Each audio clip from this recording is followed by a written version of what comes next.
Between 1100 and 400, millions of people survived brutal European winters without electricity, central heating or modern tools. They faced frostbite, starvation and endless darkness, yet somehow endured. Their secret wasn't brute force, but ingenuity so subtle we've completely forgotten it today. Here's what medieval survival actually looked like and why it might save your life when modern systems fail. Okay, so if you're here a lot, you know I ask for likes and subscribes, but seriously, where are you guys? Comment your location and time. Sometimes I see someone from California listening at 300 p.m. and I'm like, are you napping? We're heading to medieval Europe in a minute. First though, get comfortable. Seriously, take a second. Adjust whatever needs adjusting. You're not going to want to move once we start. The cold hits first. Your eyes snap open to darkness and that bone-deep chill that tells you the fire died hours ago. Frost glitters on the inside of your wooden shutters. Your breath hangs visible in the air above you. Not like your heated bedroom right now. No thermostat to bump up a few degrees. No electric blanket to switch on. You're wrapped in a scratchy wool blanket that smells faintly of smoke and sheep. The straw mattress beneath you crackles as you shift. Your joints ache from the cold, fingers stiff as you pull the blanket tighter. You're going to be late, Elrich. Your brother's voice from the darkness. Somehow he always wakes before you do. You groan as you swing your legs over the edge of your sleeping platform. The wooden floor is like ice against your bare feet. The keeper's already heading up the hill, your brother says, already pulling on his worn leather boots. Not today of all days. Hold up, you mumble, your voice thick with sleep. I'm coming. You dress quickly in the dark. Woolen underclothes, rough linen shirt, leather jerkin, thick woolen hose tied at the waist. No time to eat, no time to wash. The keeper waits for no one, not even his new apprentice. You stumble out the door behind your brother into the pre-dawn darkness of the village. The sky holds just enough light to outline the thatched rooftops against the stars. The air smells like wood smoke, damp earth, and the sour tang of the midden heap at the village edge. There he goes, your brother whispers, pointing to a hunched figure moving steadily up the path toward the forest. The old man doesn't use a torch, doesn't need one. He's walked this path every morning for 40 years. You break into a jog, feet crunching on the frozen ground. Your empty stomach protests. A day of hungry work ahead. Master Wolfick you call, voice hushed but urgent. Wait for me. The old man doesn't slow or turn, just keeps his steady pace up the hill. His dark silhouette carries something in each hand. A leather pouch slung over one shoulder. A wooden box tucked under his arm. You catch up, breathing hard, your lungs burning from the cold air. You're late, the old man says simply. No anger in his voice, just fact. Sorry, master. The fire went out and the fire went out, he repeats, cutting you off. And why did that happen? You swallow. Day one as the keeper's apprentice, and you've already failed the most basic test. Because I didn't bank it properly before sleeping. H. The old man finally stops, turning to look at you. His face is a maze of wrinkles in the dim light, but his eyes are sharp. And what did that cost you this morning? You're about to say something flippant, but stop yourself. The old man isn't asking about convenience, warmth, time, energy to restart it. Would that we could have saved, he nods, satisfied with your answer. Fire is life, boy. Let it die, and a little of you dies with it. So begins your first lesson from the Keeper of Embers. Wait, you're probably thinking, Keeper of Embers? What kind of job is that? Okay, picture this. In a world without matches, without lighters, without even reliable flint and steel for every household, fire wasn't just important, it was everything. And starting a fire from scratch, that could take hours of work. Hours you didn't have when you were freezing, when food needed cooking, when darkness was falling. So medieval people didn't play around with fire. They developed something far more reliable. A system so effective, so ingenious, that modern survivalists haven't even figured it out yet. You follow Master Wolfick as he crests the hill, coming to the small stone hut that serves as the keeper's workshop. It's one of the only stone buildings in the village aside from the church. That's how important this place is. First task of every morning, he says, pushing open the heavy wooden door. The smell hits you immediately. A complex mix of herbs, smoke, dried clay, and something earthy you can't quite place. We check the bundles. Inside, you can see the faint red glow coming from what looks like dozens of small clay pots arranged on stone shelves, each one about the size of your palm, sealed with wax around wooden plugs. Master Wolfick moves to the nearest shelf and carefully selects one pot. With practiced fingers, he pries out the wooden plug and peers inside. A gentle red glow illuminates his weathered face. Still strong, he murmurs, mostly to himself. He replaces the plug carefully, then marks a small notch in the clay with his thumbnail. You notice now that each pot has a series of notches, some with many, some with few. What are the marks for, you ask? Days, he says simply. This one's been alive for 36 days now. 36 days? You can't hide your disbelief. The fire's been burning in there for over a month, the old man chuckles. Not Fireboy, Ember. And this isn't even close to the record. He points to a larger pot in the corner, treated with obvious reverence. That one's been smouldering for nearly 2 months. You stare at the innocuous clay pot. How is that possible? Sit, he says, gesturing to a small wooden stool. I'll show you the secret that keeps our village alive through winter. Master Wolfick moves to his work, selecting a hollow reed stem about the thickness of your thumb and length of your forearm. The fire bundle, he explains, is the most valuable thing a traveller can carry, more important than gold, more crucial than weapons. He holds up the reed. Elder works best, though reed will do in a pinch. The secret is in the preparation. You watch as he takes a small ember from one of his pots using a metal tool. The ember glows bright orange in the dim room. First, you need perfect embers, not too hot, not too cool. He carefully places the ember inside the hollow reed. Then you seal both ends. Clay, wax, mud. In an emergency, leave just enough air holes to keep it alive. He demonstrates sealing one end with clay, poking a tiny pinhole in it with a needle, then sealing the other end the same way. Too much air, it burns up in hours. Too little, it suffocates and dies, but get it just right. He holds up the finished bundle, and you have fire that travels with you for days, sometimes weeks. That's what's in all these pots, you ask, looking around the room with new understanding. Different types, different materials, different purposes. He points to various shelves. Those are for travellers heading north, those for the shepherds in the hills, those for the charcoal burners. He smiles slightly. Everyone needs fire, but not everyone can keep it alive. That's our job. But why not just use flint and steel, you ask? It seems simpler than this elaborate system. Master Wolfick's expression darkens. Let me tell you about last winter, he says quietly. 3 weeks of rain. Everything soaked through.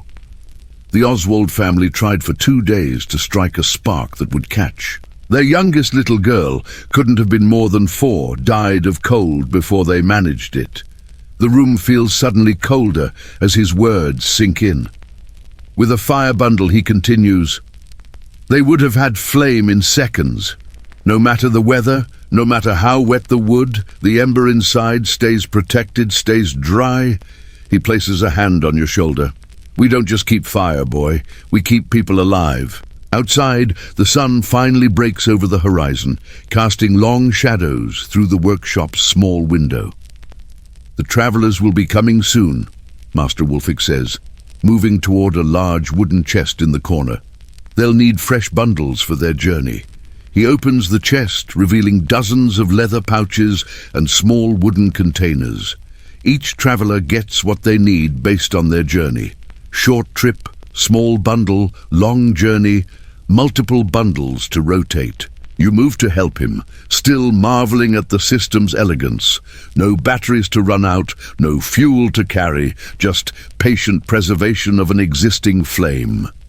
Some have special designs, the old man explains, showing you a bundle with a clever sliding cover over its air hole. This one lets the carrier control the burn rate, open it more when you need it hotter, close it to conserve. And these, you ask, pointing to some strange dried mushrooms in a ceramic bowl. Ah, Master Wolfick's face lights up. The real treasure. Tinder fungus found only on certain birch trees. These can smoulder for extraordinary periods. He picks one up reverently. The record in this village is one that kept an ember alive for over 2 months. As the morning progresses, you help Master Wolfick prepare bundles for the day's travellers, each one carefully crafted, each ember selected for its quality, each container designed for its specific purpose. Villagers begin to arrive as the sun climbs higher, a merchant heading to the next town, a shepherd taking his flock to higher pastures, a family travelling to visit relatives. The merchant approaches first, a heavy-set man with a face reddened by wind and sun. "Ah, Wolfick, I'll need 3 for the journey to Eastwick," he says, already reaching for his coin purse. 3? Master Wolfick raises an eyebrow. "It's only 2 days' journey, Edwin." The merchant shifts uncomfortably. The road's been wet, and after what happened to the Miller family, he doesn't finish the sentence. He doesn't need to. 3 it is. Master Wolfick nods, selecting appropriate bundles. 1 for your cart, 1 for your night fire, 1 for emergency. Rotate them as I showed you. The merchant hands over several coins, more than you'd expect for something as simple as fire. "Your new apprentice?" the merchant asks, nodding toward you. "Started today," Master Wolfick says, "still learning the value of what we do." The merchant fixes you with a serious stare. "Last winter I was caught in a snowstorm near Westbrook. Horse went lame. Night falling, temperature dropping. Without my fire bundle, you'd be looking at a frozen corpse right now instead of my ugly face." He pats the leather pouch Master Wolfick hands him. "Worth more than gold, these are." Throughout the morning, more villagers come for their fire bundles. Each has a story. Each treats the humble containers with surprising reverence. In the monastery, Master Wolfick tells you during a quiet moment they maintain eternal flames. Fire that has burned continuously for generations, never extinguished, passed from one bundle to another in an unbroken chain for hundreds of years. You're struck by the thought, the same flame burning for centuries, ancestral fire linking past to present. "Tonight," Master Wolfick says, "as the day draws to a close, you'll learn to prepare the perfect ember. Not too hot, not too cool, the soul of the bundle. As you help close up the workshop, you realize something has fundamentally shifted in how you see the world. Fire isn't just something that exists when needed and disappears when not.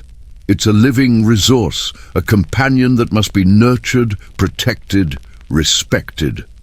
One last thing before you go," Master Wolfick says, reaching into his personal pouch.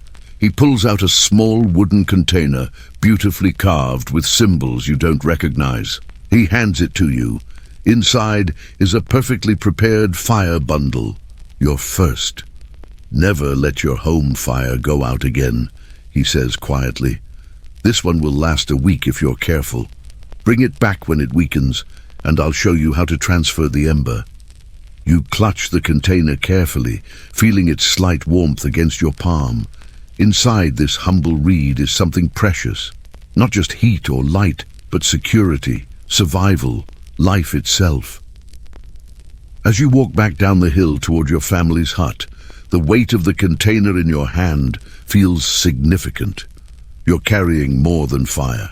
You're carrying an ancient technology, a forgotten wisdom. Unlike the flashlights with batteries that die, the lighters that run out of fuel, the matches that get wet, this simple system creates a closed loop, a perpetual resource that with care never needs replacement. The genius isn't that it worked back then, it's that we've forgotten it now when we might need it most. In your warm, comfortable bed tonight, you don't have to worry about your fire going out. Your heating works automatically. Light comes at the flip of a switch. But somewhere in the back of your mind, a quiet voice might wonder, what would you do if those systems failed? How would you keep warm, keep fed, stay alive? The medieval firekeeper had an answer, simple, reliable, tested through generations. Sometimes the oldest solutions are still the best ones. Your family's hut comes into view. Tonight, thanks to your new knowledge, the fire won't go out. Tomorrow, there will be warm embers waiting to greet the dawn. And as the weeks pass, you'll learn there are more forgotten systems, equally ingenious, equally forgotten, that kept medieval people alive through challenges we can barely imagine. The fire bundle was just the beginning. The crowing of the rooster wakes you before dawn, though you hardly slept. Your mind kept circling back to what Master Wolfick had shown you, the elegant simplicity of the fire bundles, the reverence with which villagers treated them. You check your own bundle, the one the old man gave you, still warm to the touch. Following his instructions, you'd kept it in a small clay pot near your sleeping mat, wrapped in wool to insulate it. Your brother watches, curious, as you carefully extract the ember and use it to kindle the morning fire. "No flint and steel today?" he asks, eyebrow raised. "Don't need it," you reply, feeling an unexpected pride as the kindling catches easily from your preserved ember.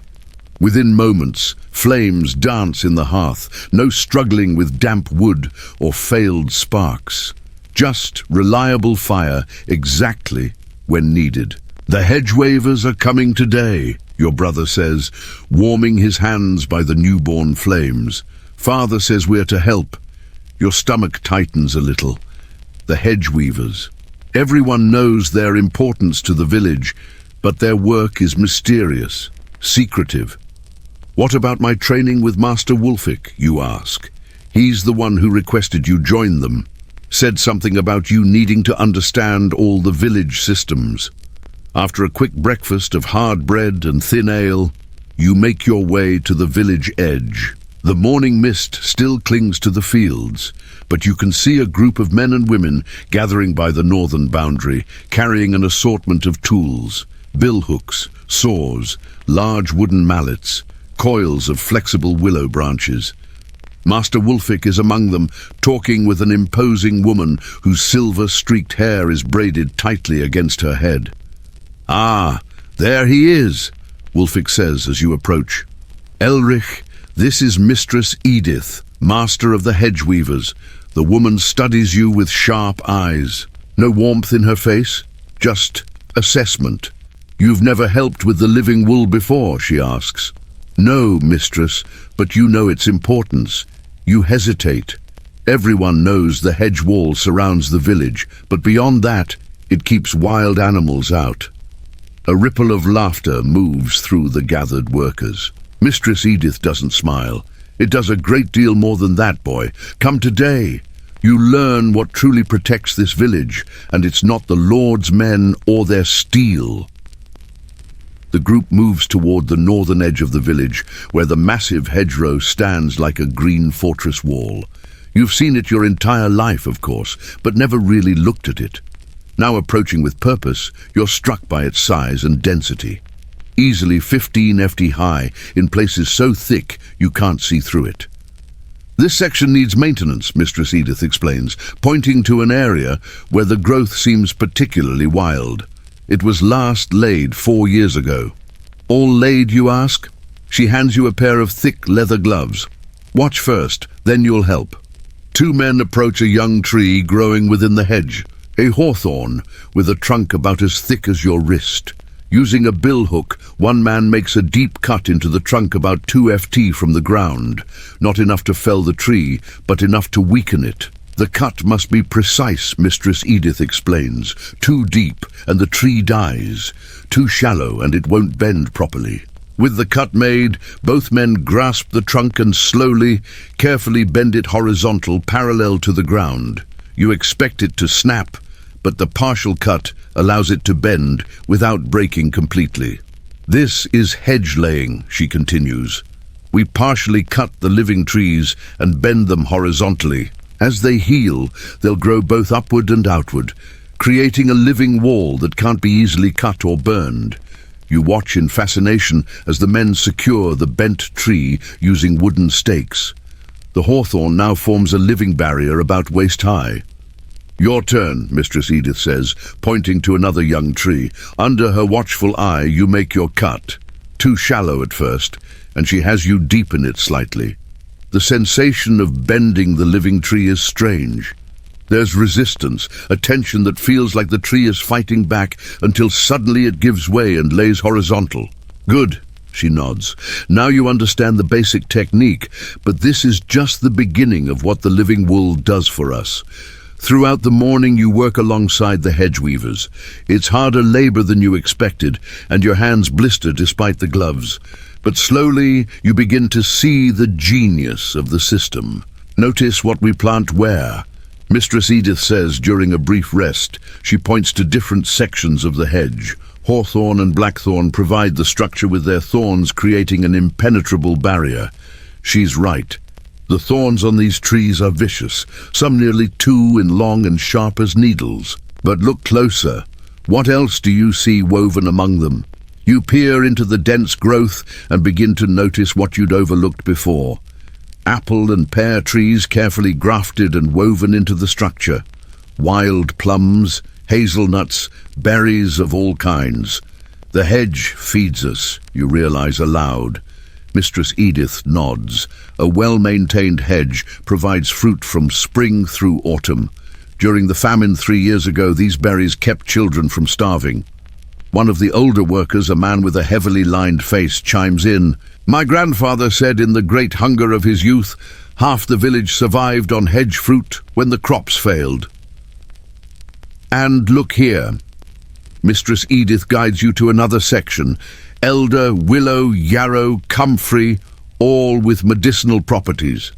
So it's a living pharmacy too, you say, beginning to understand. Indeed, the same barrier that keeps wolves and raiders out also provides medicine, food, and materials. As the day progresses, you learn how different sections of the hedge serve different purposes. Near the livestock pens, the hedge is particularly dense to prevent predators from reaching the animals. Near the village's main path, there's a carefully disguised opening, a hedge port they call it, that can be quickly sealed in times of danger. Only villagers know about this entrance, Mistress Edith explains. If raiders come, they'll waste time searching for a way through while we seal this passage. You help as they demonstrate how bundles of blackthorn can be quickly positioned to close the gap, creating a barrier so thorny that no one would dare push through it. The lords in their stone keeps think walls must be dead to be strong. One of the older women says with a snort, "Dead stone, dead wood. Our wall grows stronger every year instead of weaker. Some of these hedges are older than the villages they protect." Another adds, "There's a section on the east side that stood for over 200 years, outlived the original village entirely. During the midday meal, bread, cheese, and apples harvested directly from the hedge." Mistress Edith explains the yearly cycle of hedge maintenance. "We always work in winter when the sap is down," she says. "Cut and weave at the wrong time, and you'll kill the living wall. Each section gets maintained every 4 to 6 years, depending on growth." "How long does it take to establish a new section?" you ask. 7 years before it's truly formidable, but even a 3-year hedge will discourage casual trespasses. After eating, the work continues. You notice how birds flit in and out of the hedge, continuously. Finches, thrushes, small wrens, and larger fields. The birds are as important as the thorns, Mistress Edith tells you, following your gaze. They nest in the safety of the hedge, then feed on insects that would otherwise destroy our crops. You've never thought about it before, but it makes sense. The fields closest to the hedge always seem to have fewer pest problems. And look there, she points to a narrow trail along the hedge bottom. Fox runs. The hedge provides corridors for wildlife to move between woodlands. But wouldn't we want to keep foxes away from the village? She smiles for the first time. You'd think so, but foxes hunt the rats and mice that would otherwise overrun our grain stores. Everything has its place, its purpose. As the afternoon wears on, You help collect the cutings from the hedge maintenance. Nothing goes to waste. Straight branches are set aside for tool handles. Flexible willow and bramble are coiled for basket weaving. Even the smallest twigs are gathered for kindling. In spring, Mistress Edith explains, we'll harvest specific plants for dyes, walnuts for brown, elderberries for purple, W for blue. The more you learn, the more you realize that the simple hedge is actually an intricate multi-purpose system. Defense, food, medicine, tools, pest control, wildlife corridors, all from a living structure that strengthens rather than degrades over time. As the sun begins to set, Mistress Edith leads you to a section of hedge you haven't worked on yet. This is the oldest part of our wall, she says with reverence in her voice. Planted by my great-grandmother's grandmother, nearly 8 generations of protection. The hedge here towers nearly 20 feet high, with a trunk system so dense it resembles a solid wall of wood. The thorny exterior looks truly impenetrable. During the Great Raids 50 years ago, 3 villages in this valley were burned. Ours alone was spared. Raiders tried for 2 days to breach this wall, but couldn't get through. Eventually, they left to find easier targets. You place your hand on the ancient hedge, feeling the rough bark, the solidity of generations of growth. It's like a castle wall, but alive. Better than a castle wall, she corrects. This repairs itself, grows stronger with time, not weaker, and no lord can tax us for its maintenance. That's when you notice something unusual. Symbols carved into some of the older trees within the hedge. Intricate patterns that clearly have meaning. What are these marks, you ask? Mistress Edith exchanges glances with the other hedge weavers. After a moment, she seems to make a decision. The hedge doesn't just protect our bodies, Elrich. It protects our knowledge. She runs her fingers over one of the symbols. Each major plant in the hedge has a purpose. Some have many. These marks remind us of their properties, when to harvest them, how to prepare them. A living library. You murmur. Exactly. If soldiers come and burn our homes, if priests confiscate our books, if lords forbid our practices, the hedge remembers. The knowledge stays safe, hidden in plain sight. As twilight deepens, Master Wolfick rejoins your group, having spent the day working on another section of hedge. Did you learn something today, apprentice? He asks.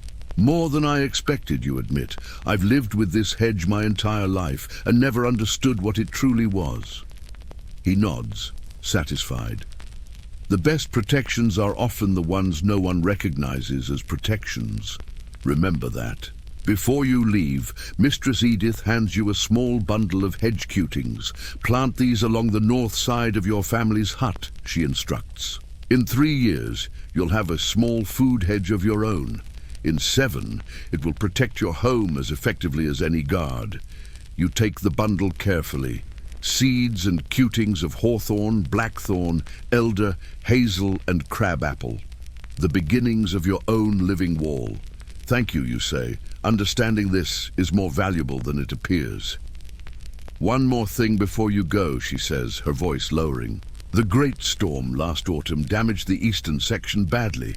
We'll need to replant. Meet us there tomorrow at dawn. Bring a spade if you have one. You nod, honored to be included in such important work. Walking home in the gathering darkness, your mind whirls with all you've learned. 2 days of apprenticeship have already revealed 2 interconnected survival systems. Your village relies on fire preservation and living fortifications, and yet neither would impress a modern observer. No complex machinery, no rare materials, just generations of accumulated wisdom, working with nature instead of against it. Your brother is waiting when you return home, curious about your day with the hedge weavers. Did they show you the hawk's nest? He asks, as you warm yourself by the fire. Still burning strong thanks to your morning ember. Hawk's nest, no. Why? He grins. There's a pair of hawks that nest in the tallest part of the southern hedge each year. The weavers protect them because they keep the pigeon population in check. The pigeons would destroy our seeds otherwise, another layer of protection you hadn't even seen. You wonder how many more there are. How many systems working in harmony that you've never noticed? You place your bundle of hedge cutings carefully beside your sleeping mat next to the clay pot holding your fire bundle. Two forms of protection, two technologies more sophisticated than they appear. Get some sleep, your brother advises. Dawn comes early for hedge weavers. As you drift towards sleep, you can't help but wonder what other forgotten knowledge awaits you tomorrow. The living fence wasn't primitive. It was the ultimate expression of working with nature instead of against it. Modern fences rust, decay, require constant maintenance, and eventually fail completely. But somewhere in England, there are hedges still standing that were first laid by medieval hands, living walls that have outlasted empires. That's not primitive technology, that's genius. Dawn brings a thin, cold drizzle, the kind that soaks through clothes faster than a downpour. You join the hedge weavers at the eastern boundary as promised. Hood pulled against the weather, spade in hand. The damaged section is worse than you expected. A massive oak had fallen during the autumn storm, crushing nearly 30 FT of ancient hedger. We'll need to start fresh here, Mistress Edith says, surveying the damage with a frown. Full replanting. The work is grueling. Clearing the fallen tree, digging new trenches for saplings, planting in precise patterns that look chaotic to your untrained eye, but follow Mistress Edith's exacting specifications. Blackthorn on the outside, she instructs. Hawthorn behind, crabapple at 10 ft intervals, elder at the corners. By midday your hands are blistered despite the gloves, your back aching from digging in the cold, wet soil. But there's satisfaction in the work, knowing you're rebuilding a protection that might stand for centuries. Elrich, a voice calls from the village path. You look up to see your cousin, Leif, jogging toward you, out of breath. Your father sent me, he pants. There's smoke rising from the Awood's barn. All able hands needed, your heart sinks. Fire in the village is everyone's nightmare. Thatch burns like tinder, and a stray spark can destroy years of work in minutes. Go, Mistress Edith says immediately. We'll continue here.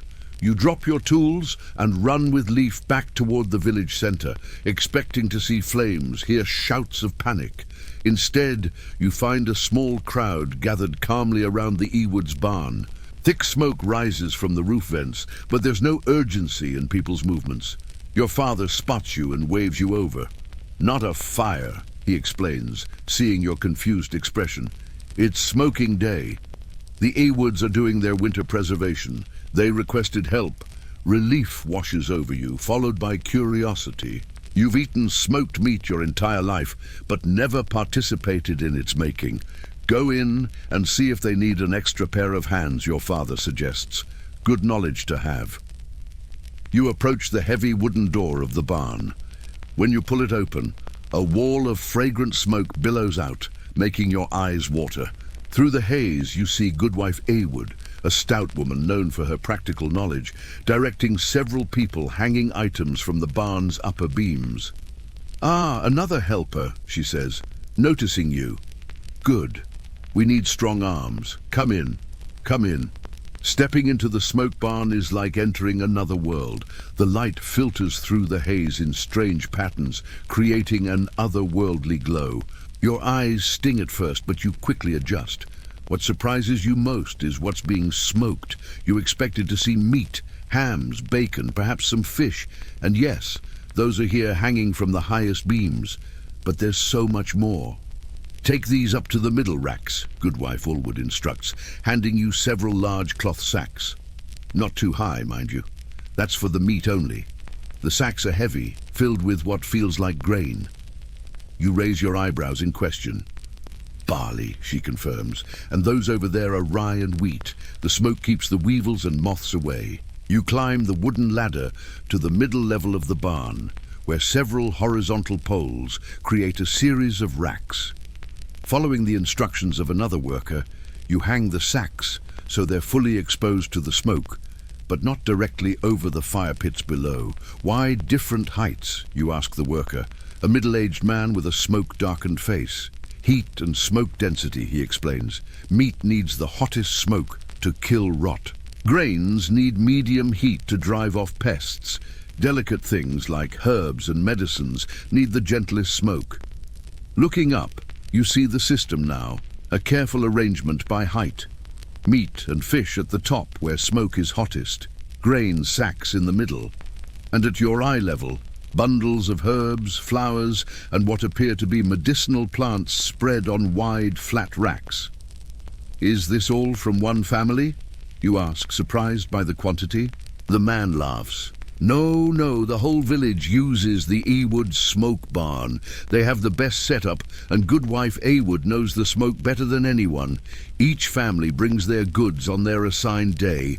Back on the ground floor, you report to Goodwife Awood for more instructions. What's burning? You ask, noticing multiple fire pits with different colored smoke rising from each. She gives you an appraising look. You have an interest in the smoke craft. I'm learning the village systems, you explain. Master Wolfick's apprentice. Her expression changes to one of respect. Ah, the new keeper in training. Well, then you should understand what we're doing here. She gestures to the different fire pits. Each wood creates different smoke with different properties. She points to the pit with the whitest smoke. Apple wood there. Sweet smoke, good for pork and fowl, gives a golden color. She moves to the next. Oak, strong smoke, best for beef and heartier foods. Preserves longest, and finally to a pit with bluish smoke. Juniper and pine creates a barrier that insects won't cross. We use it mainly for grains and textiles. I didn't know different woods made different smoke, you admit. Or most don't, she says with a hint of pride. They throw any wood on the fire and hope for the best. But there's knowledge in smoke, old knowledge. For the next hour, you help carry items to their proper locations in the smoke hierarchy. It's exhausting work in the thick air, but fascinating. You see things you never expected to be smoked. Bundles of linen cloth, coils of rope, leather hides, even wooden tools. The rope and nets need smoke treatment before the fishing season. Goodwife Aylwood explains when she catches you looking curiously at a pile of fishing nets. Makes them last twice as long in water. And the cloth, you ask, nodding toward bundles of linen. Smoke makes it resist water and moths. Not as well as proper oiling, but it helps, especially for work clothes. You're helping hang a rack of leather hides when a fit of coughing overcomes you. The smoke has finally penetrated your lungs enough to irritate them. Go outside and catch your breath, Goodwife Awood instructs. First-timers always need breaks. Grateful, you step outside into the cool air, your clothes of smoke and you can taste it on your tongue. But the fresh air is a relief. Several others are also taking breaks, sitting on logs near the barn entrance. An older man with a beard streaked with grey makes room for you. First smoke day, he asks. You nod, still catching your breath. I remember my first, he says with a chuckle. Thought my lungs would never recover. You'll get used to it. So much more than just meat, you observe. That's what the Southerners don't understand, the man says. They smoke only for flavor. We smoke for survival. He gestures toward the barn. A properly smoked grain sack will stay free of pests for years, not months. Smoked herbs keep their potency through the harshest winters. Some medicines actually become stronger after smoke exposure. How so, you ask, intrigued. Take willow bark, he says. Good for pain and fever, as you likely know. But smoke it with alderwood and its potency doubles. The old herbalist before Mistress Agnes discovered that by accident during a smoke day like this. Your break ends too quickly, and you return to the smoke-filled barn. This time, Goodwife Awood leads you to a small side room off the main smoking area. Here the air is clearer, though still pungent with smoke. An elderly woman sits at a table covered with small bundles of herbs and plants. This is Mistress Agnes, our herbalist, Goodwife Awood introduces. She requested help with her medicines. The old woman barely glances up from her work, carefully wrapping herbs in linen before tying them with string. You're Wolfrick's new boy, she says. Not a question. Yes, mistress. Good. Sit. I'll show you something few understand. You obey, taking a seat across from her at the small table. Her fingers move with surprising dexterity for her age, sorting and bundling various dried plants you can't identify. Different herbs need different smoke, she explains without preamble. Some need the pine smoke to enhance their properties. Others need applewood to maintain their gentleness. Others still need oak for longevity. She holds up a bundle of dark leaves. This is fever moss, useful for reducing heat in the body, but fresh. It's too strong. Can cause visions, confusion. She sets the bundle in a small basket separate from the others. This will go to the gentlest smoke, just enough to mellow its effects without reducing its healing power. For the next hour, you help Mistress Agnes prepare her medicinal herbs for smoking. Each has its specific needs, its particular placement within the smoke hierarchy, its precise, almost ritualistic work. The monks claim all healing comes from prayer, she says after a long silence, but they still send for my smoked herbs when sickness comes to their doors. There's a hint of satisfaction in her voice. Have you always been the village herbalist? You ask. 30 years now? She nods. Learned from my grandmother who learned from hers. The smoke knowledge goes back further than anyone remembers. Before the stone church, before the Lord's manor. She hands you a small cloth pouch filled with a pungent mixture. Smoke preservation isn't just for winter stores, boy. It's for knowledge itself. When the Big Abbey tried to burn our healing books during the last king's reign, we still had our smoked herbs. Our knowledge kept alive in practice, not just words. You're struck by the similarity to what Mistress Edith had said about the hedge. Another form of preservation that protected knowledge as much as physical resources. By late afternoon, the smoking is at its peak. The barn glows with an almost magical light as sunbeams pierce the thick haze. The 3 fire pits are carefully tended. Different woods added in precise amounts to maintain the correct smoke quality. Goodwife Alewood leads you to a corner where several clay containers sit sealed with wax. The most valuable part, she says, tapping one of the containers, smoke ash. We collect it from each type of wood separately. The ash from applewood makes the best soap for delicate things. Oak ash makes lye for the strongest soap. Pine ash mixed with fat creates a salve for winter rashes and chilblains. You marvel at the completeness of the system. Nothing wasted, everything transformed. How long will all this stay in the smoke, you ask, gesturing to the hanging food and materials. Depends on what it is, she explains. Herbs might need only a day or two, grains a week. Meats can hang for nearly a month, depending on size and how long we need them to last. She points to an especially large ham hanging from the highest beam. That one's for mid-interfeast. It'll smoke for 3 weeks, then keep until winter's heart without spoiling. Your father finds you as the day's light begins to fade. Your eyes are red, your throat raw from the smoke, but your mind is alive with new understanding. Learn something? He asks as you walk home together. More than I expected, you admit. I thought smoking was just for flavor, he laughs. That's what the rich lords think too. They smoke meat to make it taste better. We smoke to survive winter. At home, your mother has a bath waiting. A rare luxury, but necessary to remove the smoke smell saturating your clothes and hair. As you scrub, you reflect on the day's lessons. Modern people with refrigerators and chemicals might look at a smokehouse as primitive. But the smoke preservation system you witnessed was anything but simple. It was chemistry and timing, knowledge refined through generations of trial and error. It was alchemy, turning the perishable into the permanent, using nothing but carefully controlled smoke. After bathing, you join your family for the evening meal. Your mother has prepared a stew featuring smoked venison from last season, still perfectly preserved, despite being nearly 5 months old. The Awoods finished their big smoking today, you tell her between bites. Goodwife Allwood showed me the different woods they use. Did she show you the smoke barrels for the beekeepers? Your mother asks. You shake your head, realizing there was yet another aspect you hadn't even seen. They create special smoke from certain herbs, she explains.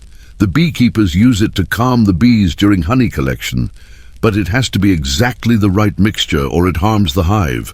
Another layer of knowledge, another refined technique hidden within what appeared simple from the outside. That night, as you lay in bed, you notice something.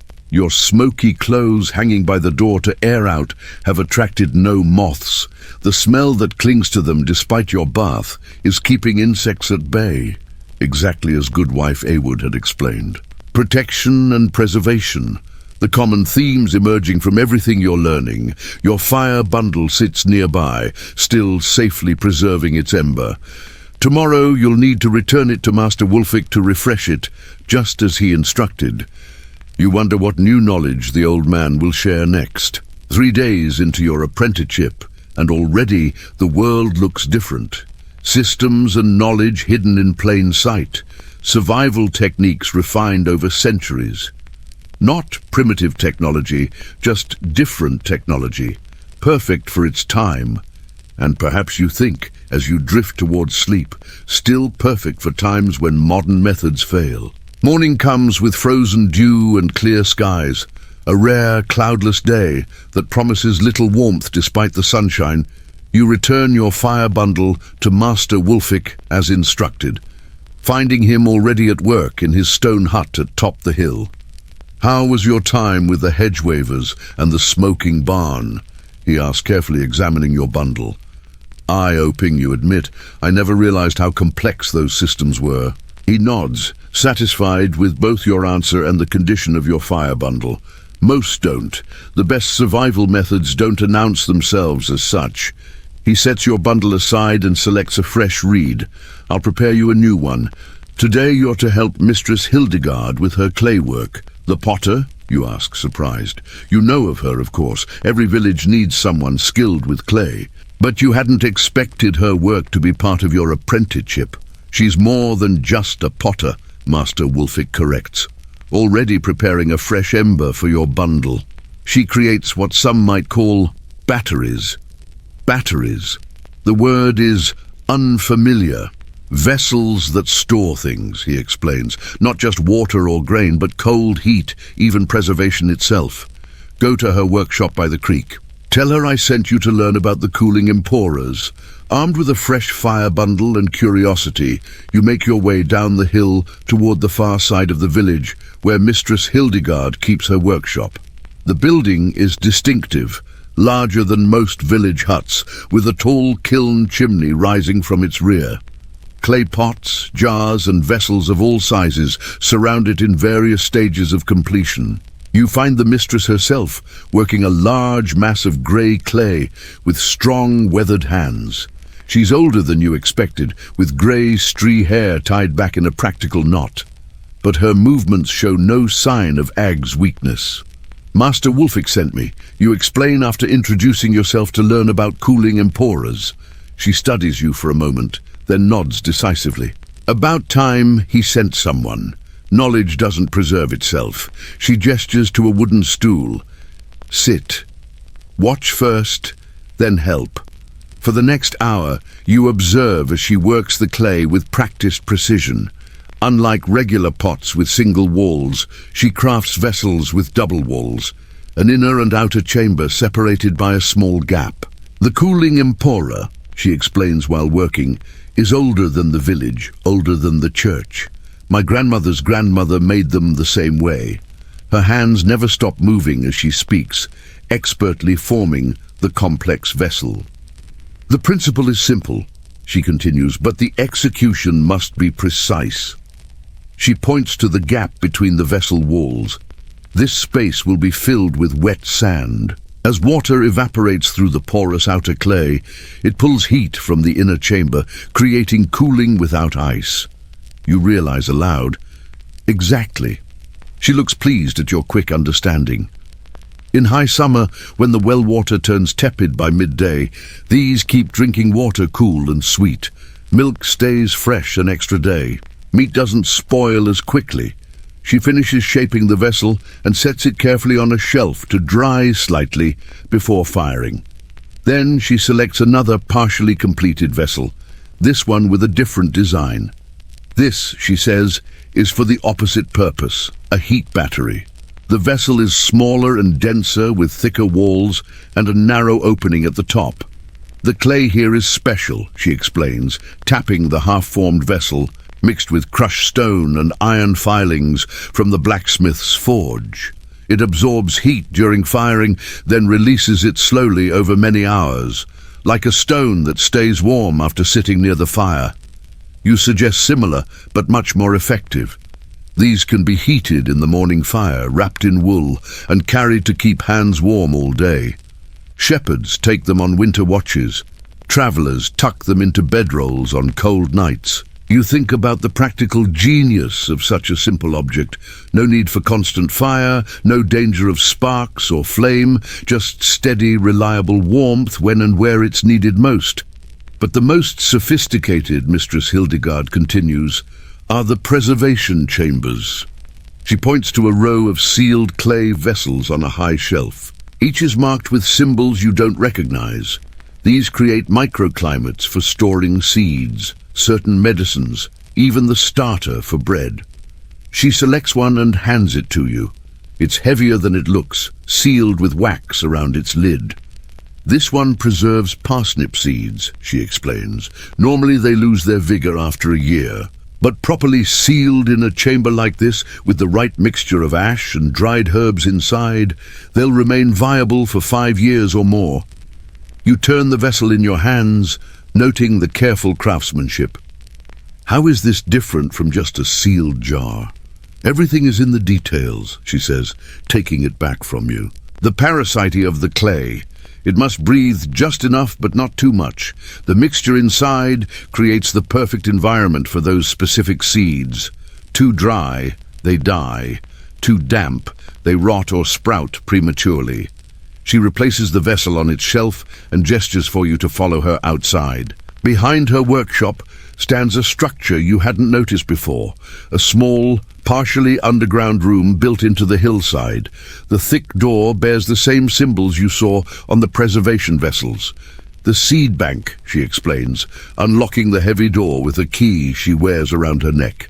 Every village should have one, though few do anymore. Inside, the temperature drops noticeably. The walls are lined with shelves holding hundreds of clay vessels, each carefully labeled. The air smells of earth and herbs and something undefinable. The scent of dormant life, perhaps seeds from every crop we grow, Mistress Hildegard says with quiet pride, some dating back 20 years or more. If disease takes our wheat, if floods wash away our planting, if war comes and fields burn, we have what we need to start again. You stare in amazement at the clay library of life surrounding you, and they all stay viable in these vessels. If properly prepared, yes, each type of seed needs its specific clay mixture, its specific internal environment. She points to different shelves. Those are grains, those root vegetables, those herbs and flowers, each with their own vessel design, refined over generations. The technological sophistication hidden in these humble clay pots strikes you deeply. This isn't primitive storage. It's precision environmental control, using nothing but natural materials. Back in the workshop, Mistress Hildegard puts you to work, first helping to prepare clay, mixing it with different materials for different purposes, then assisting as she throws pots on her wheel. It's harder than it looks. Your first attempts at forming vessels are laughable compared to her precise creations. Don't worry, she chuckles, seeing your frustration. It takes years to master. Today is just for understanding. Midday brings a short break. You share a simple meal of bread and cheese, eating outside in the winter sunshine. Despite the clear sky, the air remains bitterly cold. Perfect weather for demonstrating the cooling Empora's cousin, Mistress Hildegard says, disappearing briefly into her workshop. She returns with what looks like an ordinary clay picture, but with subtle differences you now recognize. Double walls, slightly porous outer surface. The warming pitcher, she explains, pouring water from a kettle into the vessel. Keeps drinks hot for hours without a fire nearby. She seals it with a cork stopper and hands it to you. Hold it. The pitcher is warm to the touch, but not hot despite the steaming water inside. The outer layer stays comfortable to hold, she explains, but the inner chamber maintains heat far longer than a normal vessel. By tonight, that water will still be warm enough for washing. How many different vessels do you make? You ask, marveling at the ingenuity. Dozens of designs, each with a specific purpose. She gestures around the yard at the various pots and jars in different stages of completion. Cold storage, heat retention, seed preservation, fermentation control, even moisture regulation for certain crafts. After the meal, she shows you how to prepare the special sand mixture for cooling emporas. It's not just any sand, but a specific blend from the riverbed, washed and sorted to the right consistency, then mixed with certain minerals. Too fine, it blocks the pores and no evaporation occurs, she explains, as you sift the sand through a cloth. Too coarse, the water passes through too quickly, and the cooling effect is weak. You help her fill the gap in a completed cooling empora with the prepared sand. Then add water until it's properly saturated. Now we test it, she says. Inside her workshop, she fills 2 identical cups. One with water from her regular pitcher, one with water from a cooling empora that's been working all morning. She hands both to you. Taste the difference. The first cup is room temperature, slightly stale tasting. The second is remarkably cool and fresh, almost as if just drawn from the deepest part of the well. That's incredible, you say. Honestly. And this works even in summer, especially in summer. The hotter the day, the stronger the evaporation, the better the cooling effect. She takes the cups back. The beauty is in its self-regulation. No need to adjust it or monitor it. The system responds naturally to the environment. Throughout the afternoon, you learn about more specialized clay vessels, fermentation crocks designed to maintain perfect conditions for transforming cabbage into sauerkraut, wine vessels that keep temperature stable during the crucial early stages, special containers for storing herbs that would otherwise lose their potency.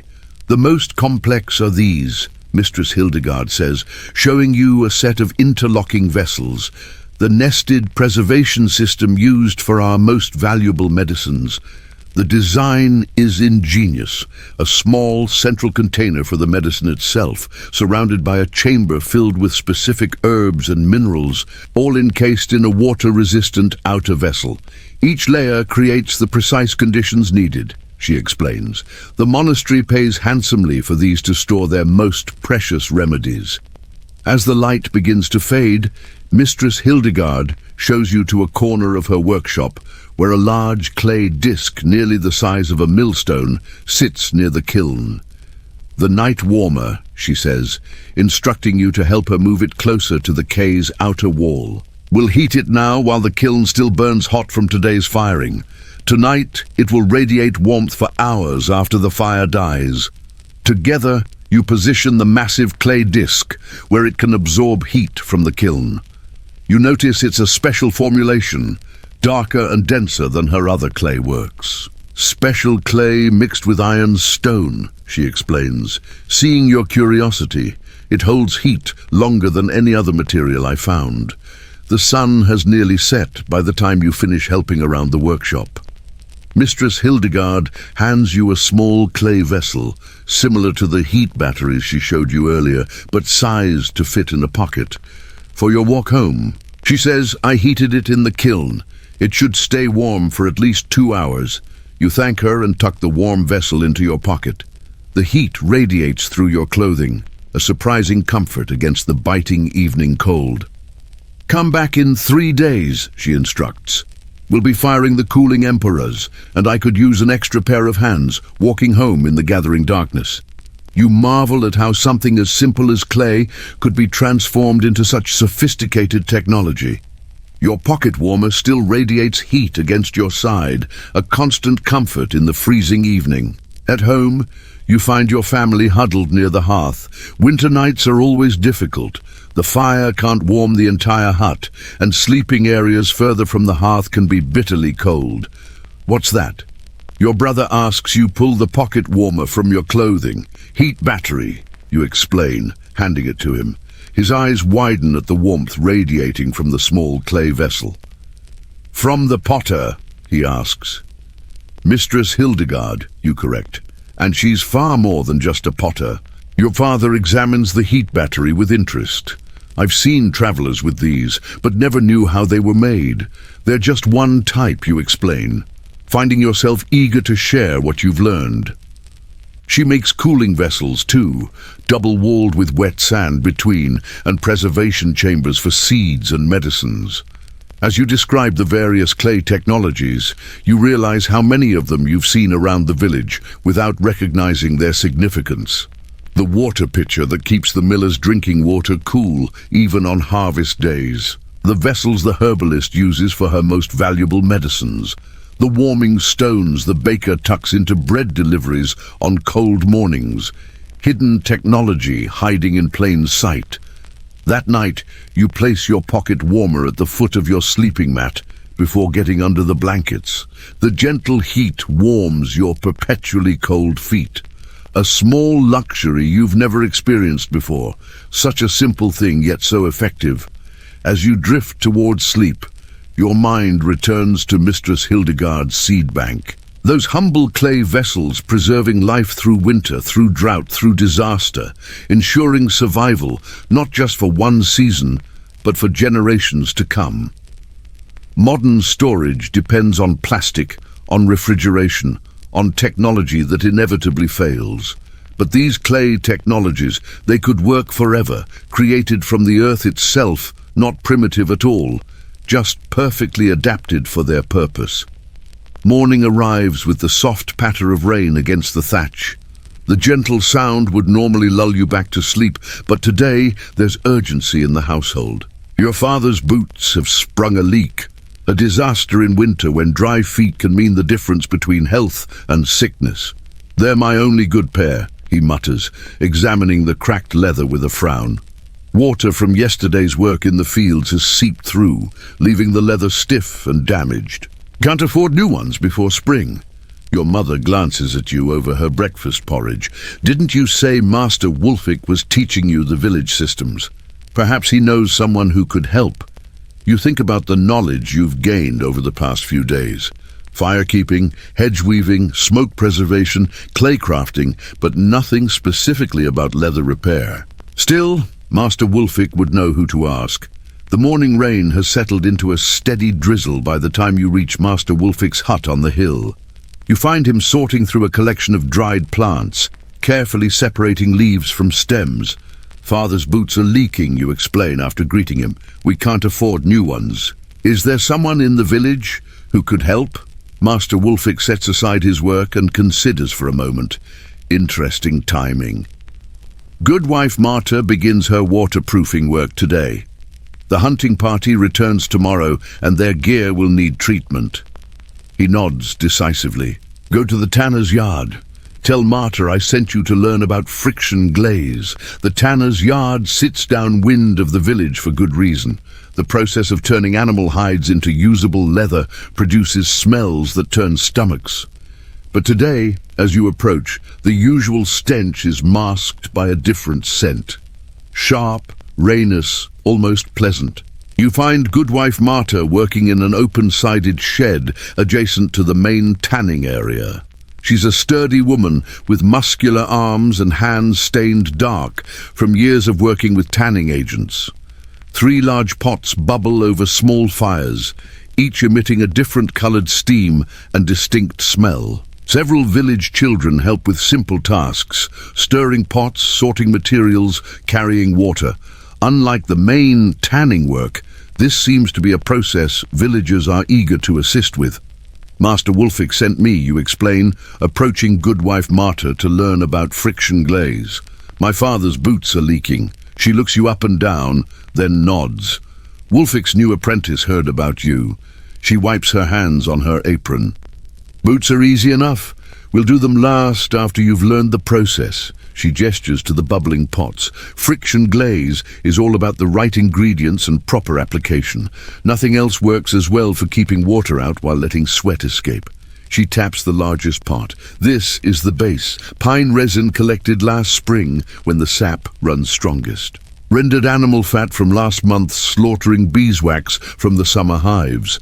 The mixture in the pot has a golden amber color and gives off a rich woody scent. Different items need different mixtures, she continues, moving to the second pot. This one's for fishing nets and ropes. More resin, less wax with crushed charcoal added to fight rot in water.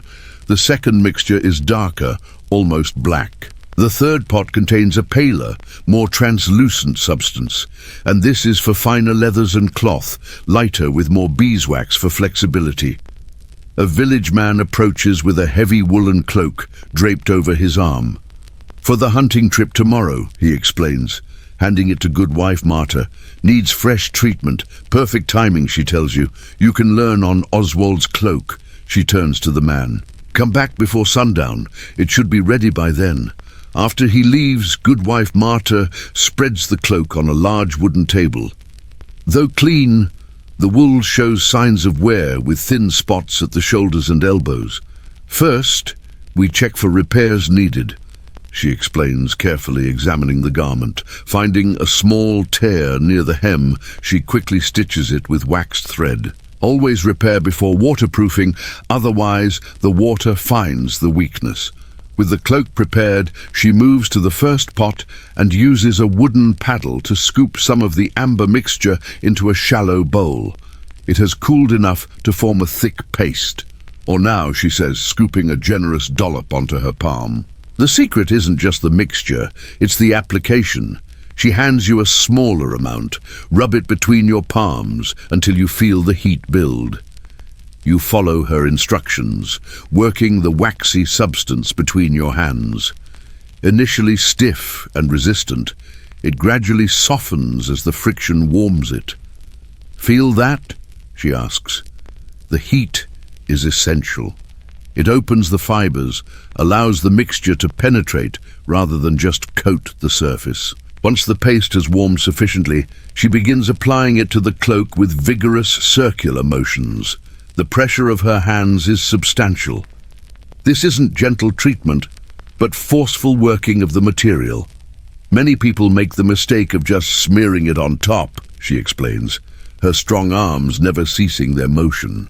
That creates a coating that cracks and peels, useless after a few rains. The mixture must become part of the material itself. She guides you to help, showing you how to apply proper pressure, how to work systematically across the fabric. It's hard labor. Within minutes, your arms ache and sweat beads on your forehead despite the cool day. This is why it's called friction glaze, she says, noting your exertion. The friction does as much work as the mixture itself. For nearly an hour, you both work the water-resistant paste into every inch of the woolen cloak. Your hands develop a peculiar sensitivity. You can feel where the mixture has properly penetrated and where it hasn't. Good. Good wife. Marta nods, seeing you adjust your pressure over a particularly dense section of weave. You're learning to feel the difference. When the cloak is fully treated, she hangs it near one of the fires. Now it needs to set, not too close to the flame. Just enough warmth to help it cure properly. How long will the waterproofing last, you ask, flexing your tired fingers. If done properly, a full season of hard use, more with occasional reapplication to worn spots. She examines your hands. You've got good strength for the work, important for proper penetration. Throughout the day, villagers bring various items needing waterproofing. Leather bags, work gloves, wool socks, even wooden tool handles that would otherwise swell and crack from moisture. Each receives specific treatment, different mixtures, different application techniques. A fishing net is dipped in the dark mixture, then worked between strong hands until every fiber is impregnated. Leatherwork gloves receive the lighter paste applied with special attention to the seams where water might penetrate. The hunters and shepherds rely on this protection, Goodwife Marta explains. As you help treat a shepherd's heavy cloak, they spend weeks exposed to rain and snow. Without proper waterproofing, they'd suffer terribly. Wet clothes in winter can kill faster than lack of food. You think about how different this is from modern rain gear. No plastic, no synthetic coatings, yet clearly effective based on the villagers' confidence in the treatment. What makes it better than just oiling leather? You ask, you work on a pair of gloves. Oil wears off quickly, becomes rancid, attracts insects and mold.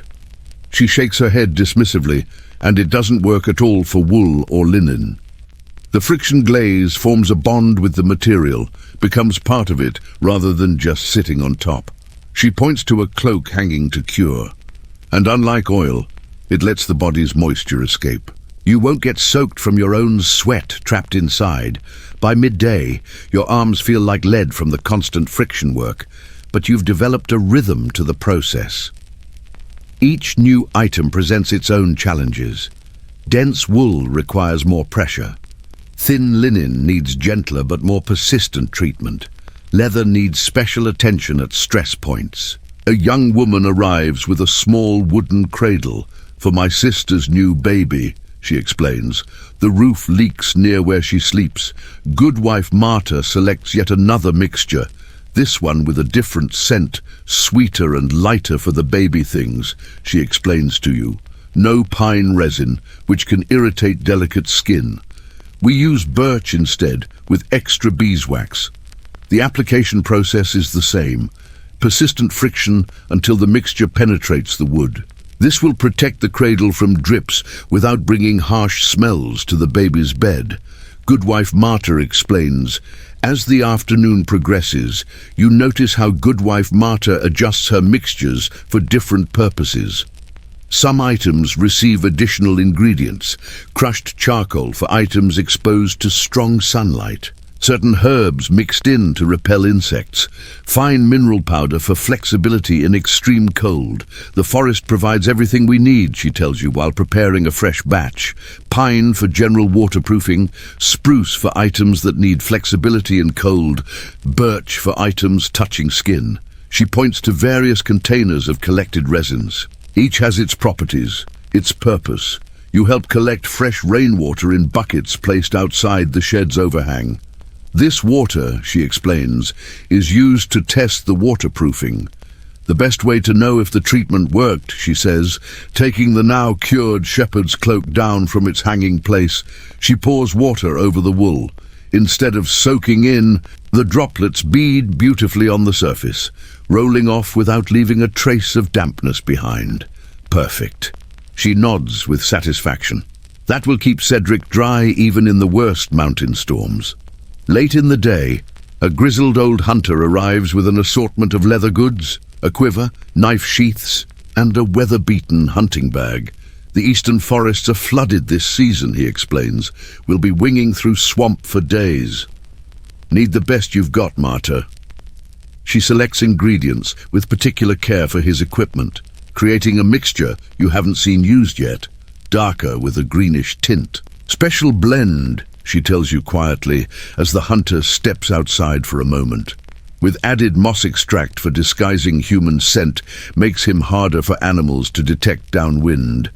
The hunter's gear receives the most thorough treatment of the day. Every stitch, every seam, every potential entry point for water gets special attention. You help with the simpler pieces now, confident enough in the technique to work somewhat independently. The difference between dry feet and wet feet can mean life or death on a winter hunt. The hunter tells you seriously as he watches you work. Few years back, a young hunter ignored Marta's advice, didn't get his boots properly treated, lost 2 toes to frostbite after they got soaked crossing a stream. Finally, late in the day, Goodwife Marta turns her attention to your father's boots. She examines them critically, noting the worn spots and cracked areas.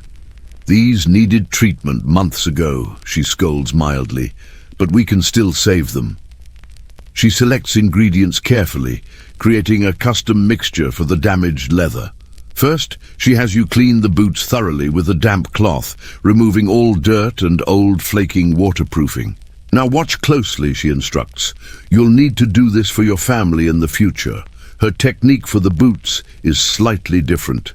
She heats the mixture more before application and works it into the leather with even more vigorous friction than before. The pressure is so intense that the leather actually warms from the effort. For damaged leather, we need deeper penetration. She explains the mixture must reach through the entire thickness to restore flexibility and waterproofing. It takes nearly an hour to properly treat both boots. By the end, your arms burn with exhaustion, but the transformation is remarkable. The once stiff, cracked leather has become supple again, with a soft sheen that sheds water instantly when tested.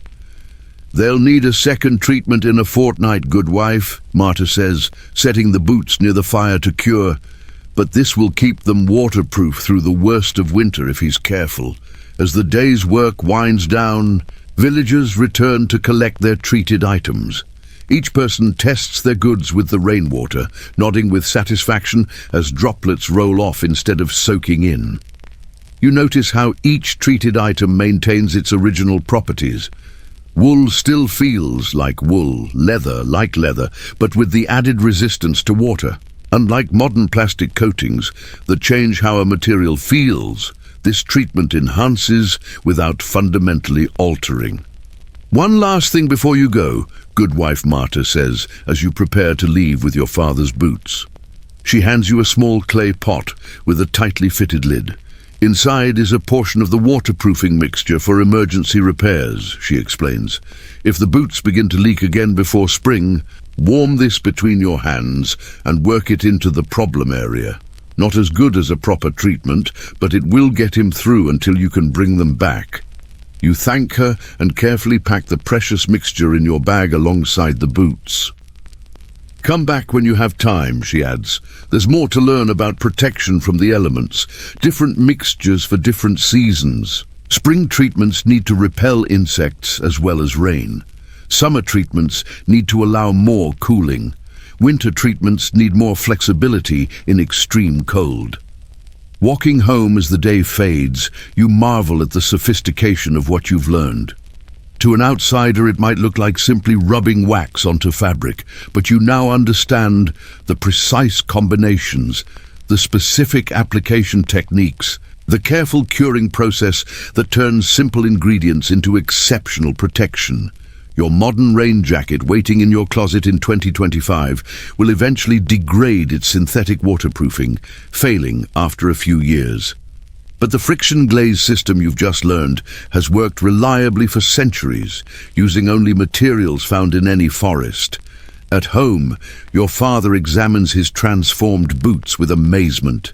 Better than when they were new, he admits, bending the now supple leather that was stiff and cracked this morning. That night, rain pounds harder against the thatch, but your thoughts aren't on leaks or dampness. Instead, you find yourself categorizing the village technologies you've learned so far, each one perfectly adapted to its purpose, each one sustainable in a way modern solutions often aren't. The consistent theme emerges again. These weren't primitive stopgaps waiting for better technology. They were sophisticated systems refined over generations to work perfectly with available materials. Not primitive at all, just perfectly adapted. Dawn breaks through thinning clouds. The rain finally spent after 3 days of steady downpour. Puddles reflect the grey-pink sky, and every surface drips with lingering moisture. Perfect timing for your father to test his newly waterproofed boots as he heads to the fields to assess flood damage. You're helping your mother hang sodden bedding to dry near the hearth when Master Wolfick appears at your door. "Good morning," he greets with unusual formality.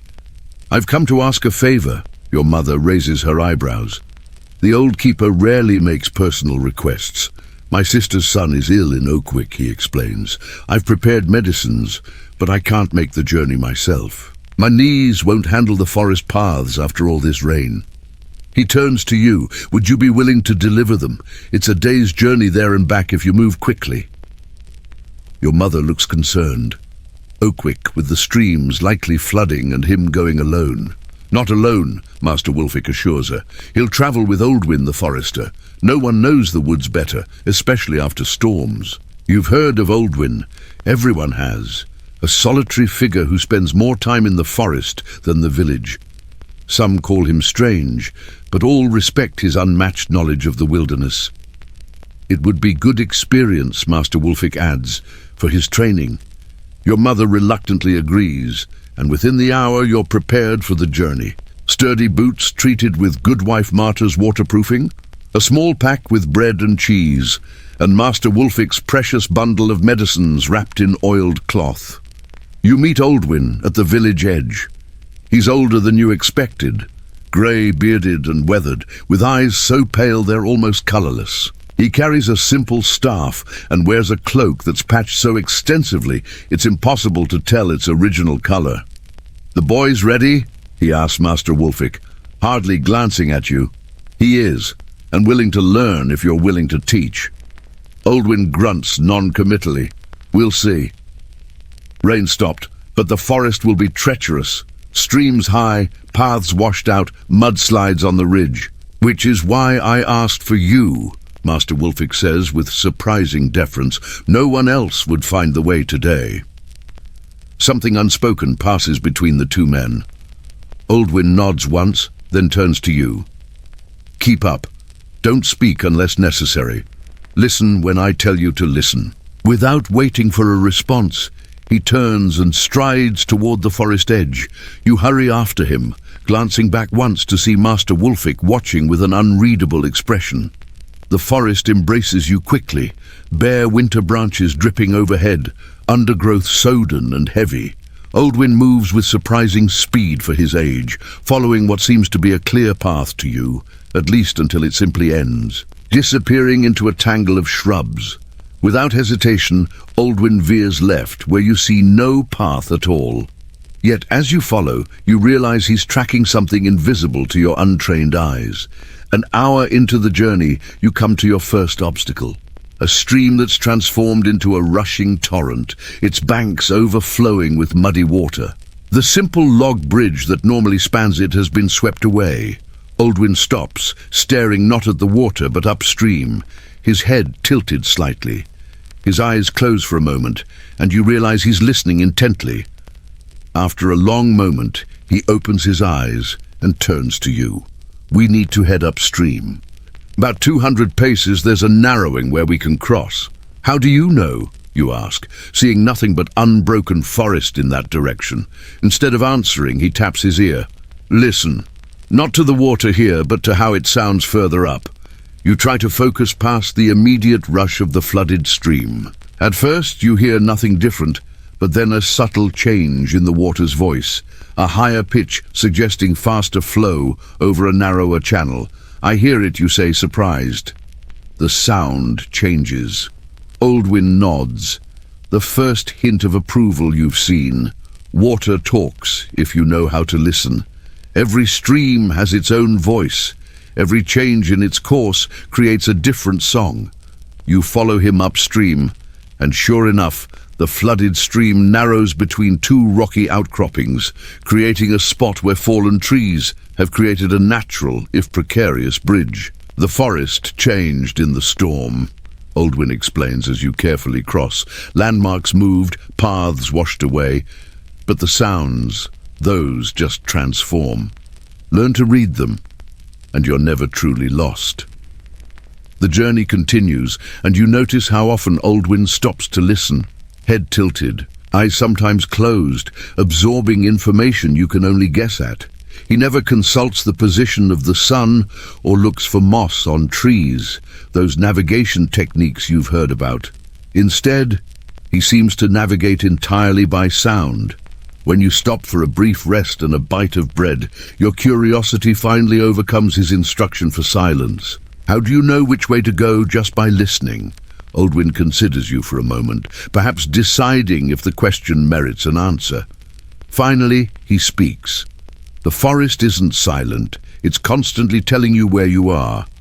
If you train your ears to understand, he gestures around, every area has its sound signature. The birds of this oak grove differ from those half a mile east where the pines begin. Wind through oak leaves creates different tones than through pine needles. You listen, trying to discern what he means. Beyond the dripping water, you hear bird calls, the rustle of leaves, distant creaks of branches. Close your eyes, he instructs. Tell me what direction the nearest stream lies. You close your eyes, focusing on sound alone. The trickling of water seems to come from multiple directions after the rain. I'm not sure, you admit. Listen deeper, not to the rainwater dripping from leaves that's everywhere. Listen for the constant flow, the sustained voice of moving water. You try again, filtering out the immediate drips and drops. After a long moment of concentration, you detect it, a steady whisper beneath the other sounds coming from your right. That way, you say, pointing. Oldwin nods. Good. About 300 paces in that direction. Small stream flows year-round. Now what else do you hear? You concentrate harder. Birds. 4 different calls. And what does that tell you? You hesitate, unsure. The finch you hear doesn't live in pine forest. The woodpecker works on oak and beech, not evergreens. The jay warns of open ground nearby. He taps his staff on the earth. Bird sounds tell you what trees surround you, even in fog or darkness when you can't see them. The lesson continues as you resume walking. Uldwin points out how the sound of your footsteps changes based on the soil. Hollow on pine needle beds, solid on clay, damp and muffled on leaf litter. Each sound signature telling you what you're walking on without needing to look down. In fog or darkness, he explains this knowledge means survival.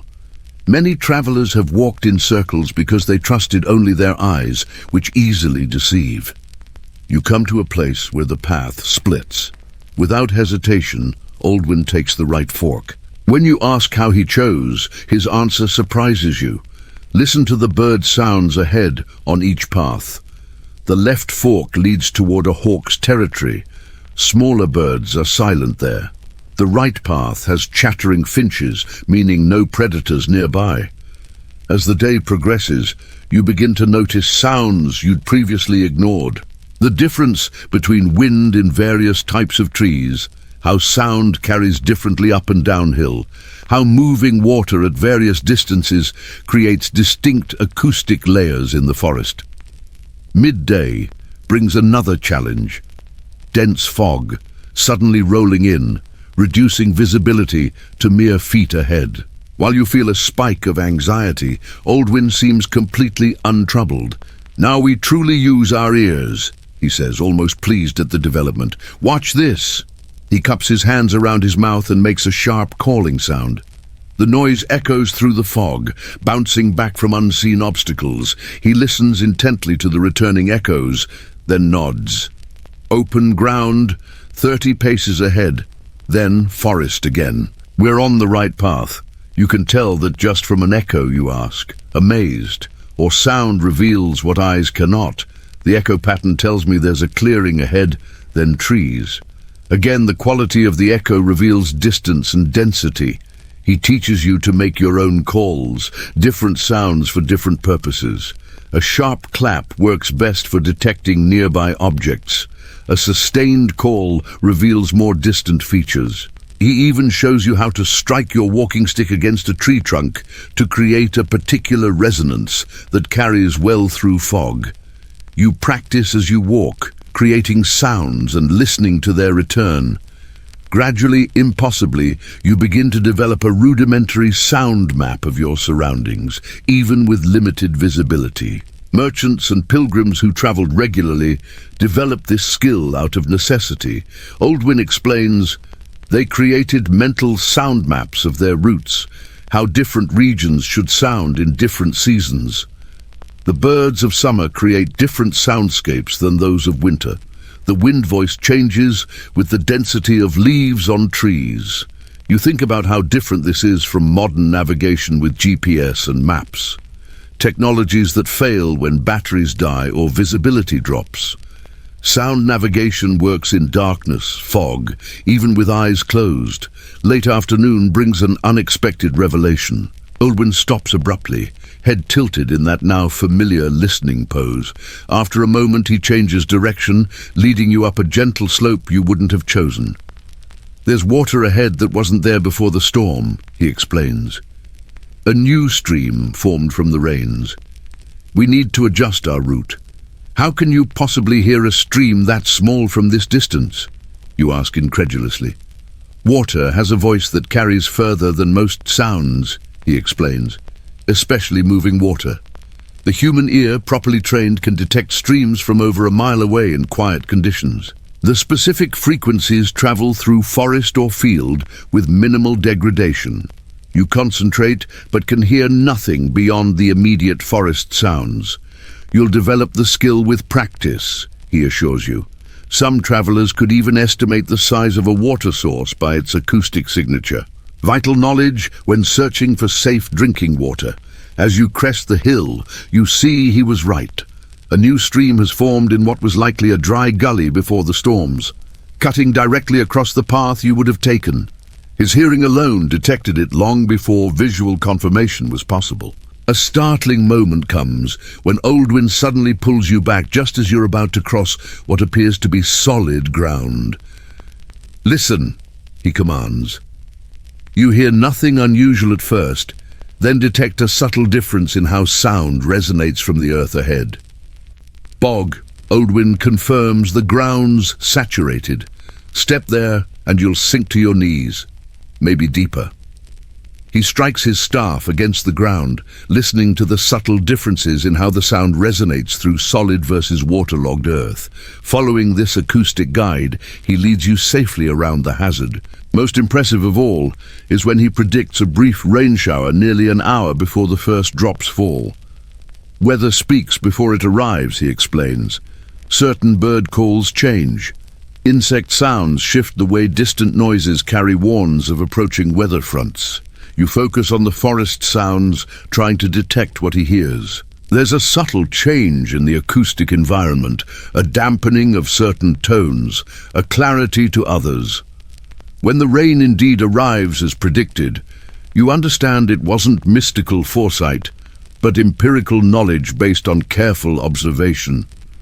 Hunters and shepherds developed this skill to find shelter before storms hit, Oldwin explains, as you wait out the brief shower under a dense pine. Critical knowledge, when exposed on mountainsides or open fields.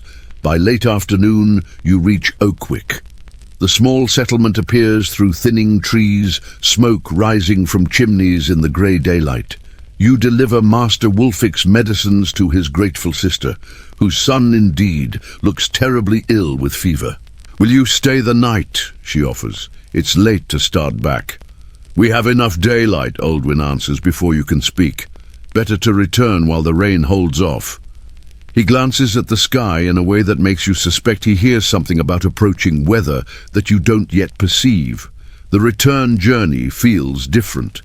Though the same distance, you travel faster, more confidently.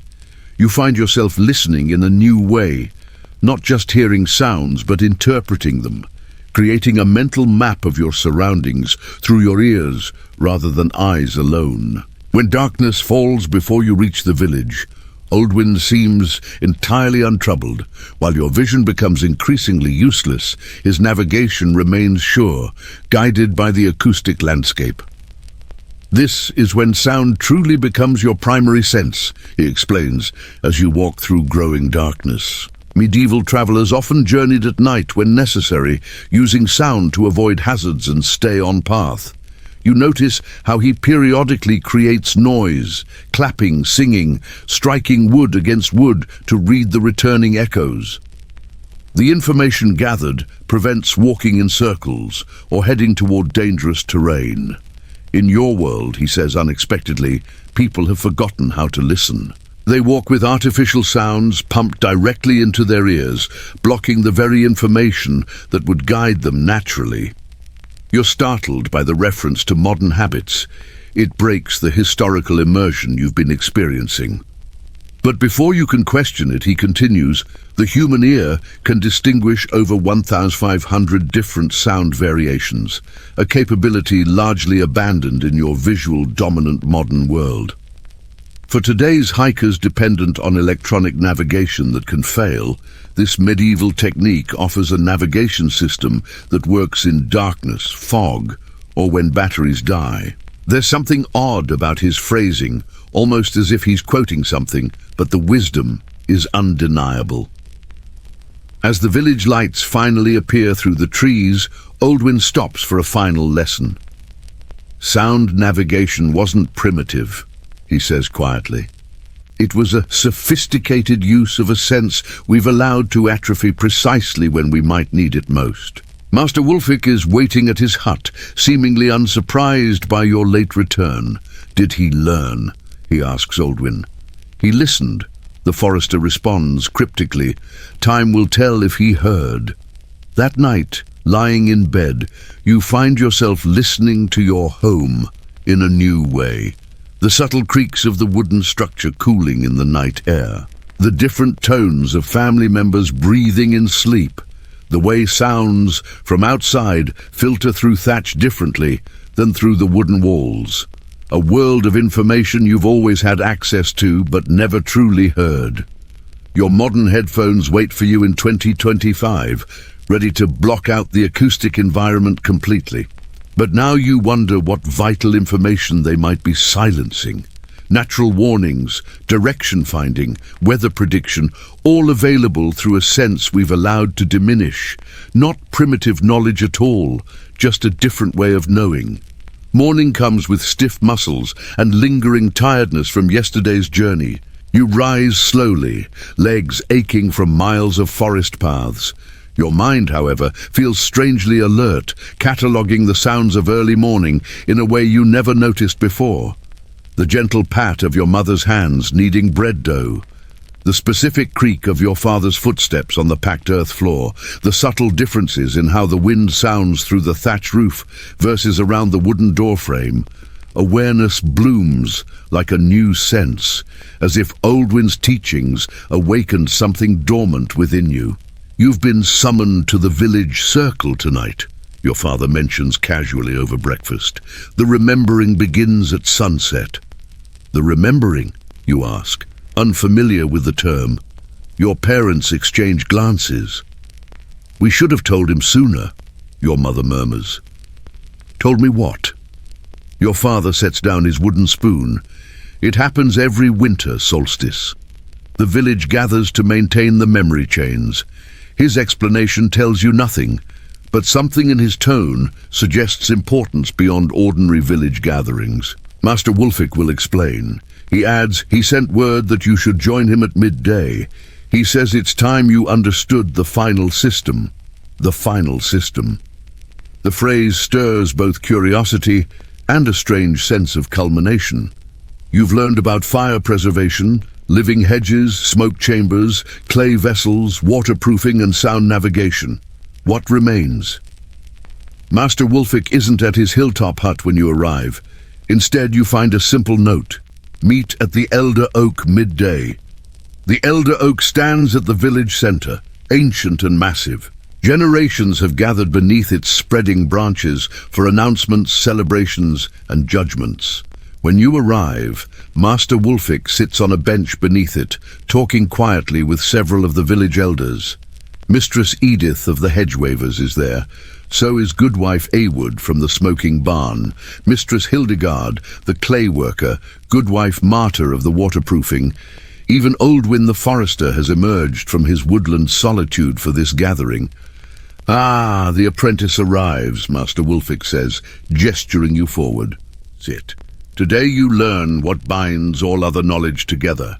You take a seat on the cold ground, aware of the scrutiny from these keepers of village wisdom.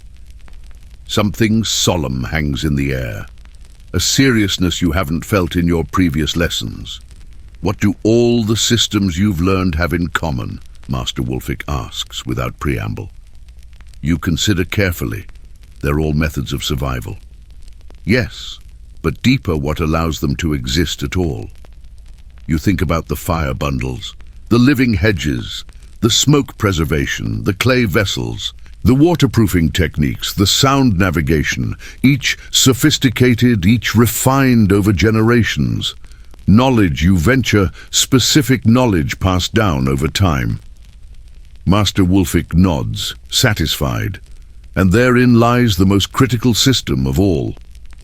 Before books were common, before most could read or write, how was such complex knowledge preserved? How did we ensure that critical information survived generation after generation? The question hangs in the air. You've never really considered it before. Tonight, he continues, you'll witness the most sophisticated medieval information technology, the human memory network, a system for preserving vital knowledge without a single page or screen. Throughout the afternoon, the elders take turns explaining the framework of what you'll witness tonight. Their usual practical demeanor has shifted to something more reverent, more ceremonial. All the systems you've learned, Mistress Edith explains, depend on precise knowledge. Exactly how deep to cut a hedge stem, exactly which wood creates which type of smoke, exactly how much pressure to apply in waterproofing. If this knowledge is lost, the physical skills become useless. But writing is vulnerable, adds good wife a wood. Books burn, parchment rots, ink fades, and most critical of all, few can read them. So our ancestors developed something more resilient, continues Master Wolfick. They created a living knowledge system using the most reliable storage medium available, distributed human memory. The concept is difficult to grasp at first. Master Wolfick elaborates, critical survival knowledge wasn't entrusted to a single elder or expert. It was deliberately spread across the community through specialized memory techniques. He gestures to the gathered knowledge keepers. Each of us holds pieces of the whole. Mistress Edith knows which plants to use in each section of hedge and why. I know the precise preparation of fire bundles for different purposes. Good wife Marta knows the exact proportions for waterproofing different materials. But what if someone dies unexpectedly, you ask? Wouldn't their knowledge die with them? Master Wolfick smiles. That's why we have the knowledge chain. Every critical piece of information is known by at least 3 people from different families, different ages. No single death or even several can break the chain completely. And tonight, adds Mistress Hildegard, we renew those chains, strengthen them, pass knowledge to new keepers when needed. As afternoon slides toward evening, villagers begin gathering in the central square. Children run about excitedly, unlike during normal village meetings where they're typically excluded. In fact, you notice children seem central to the preparation. They arrange benches in a specific pattern, place torches in precise locations. The physical arrangement matters, explains Master Wolfick, seeing your curiosity. The layout itself contains memory cues where people sit, the pattern of torches, all designed to trigger specific memories. Mistress Edith adds, your ancestors understood that knowledge isn't just in the mind, it's in the body, in movement, in physical space. By recreating the same conditions each year, we strengthen the memory pathways. As twilight deepens, the gathering takes on a festival atmosphere. Food is shared, a barrel of special ale is tapped. Brewed specifically for this occasion, you're told, with herbs that sharpen memory and loosen tongues.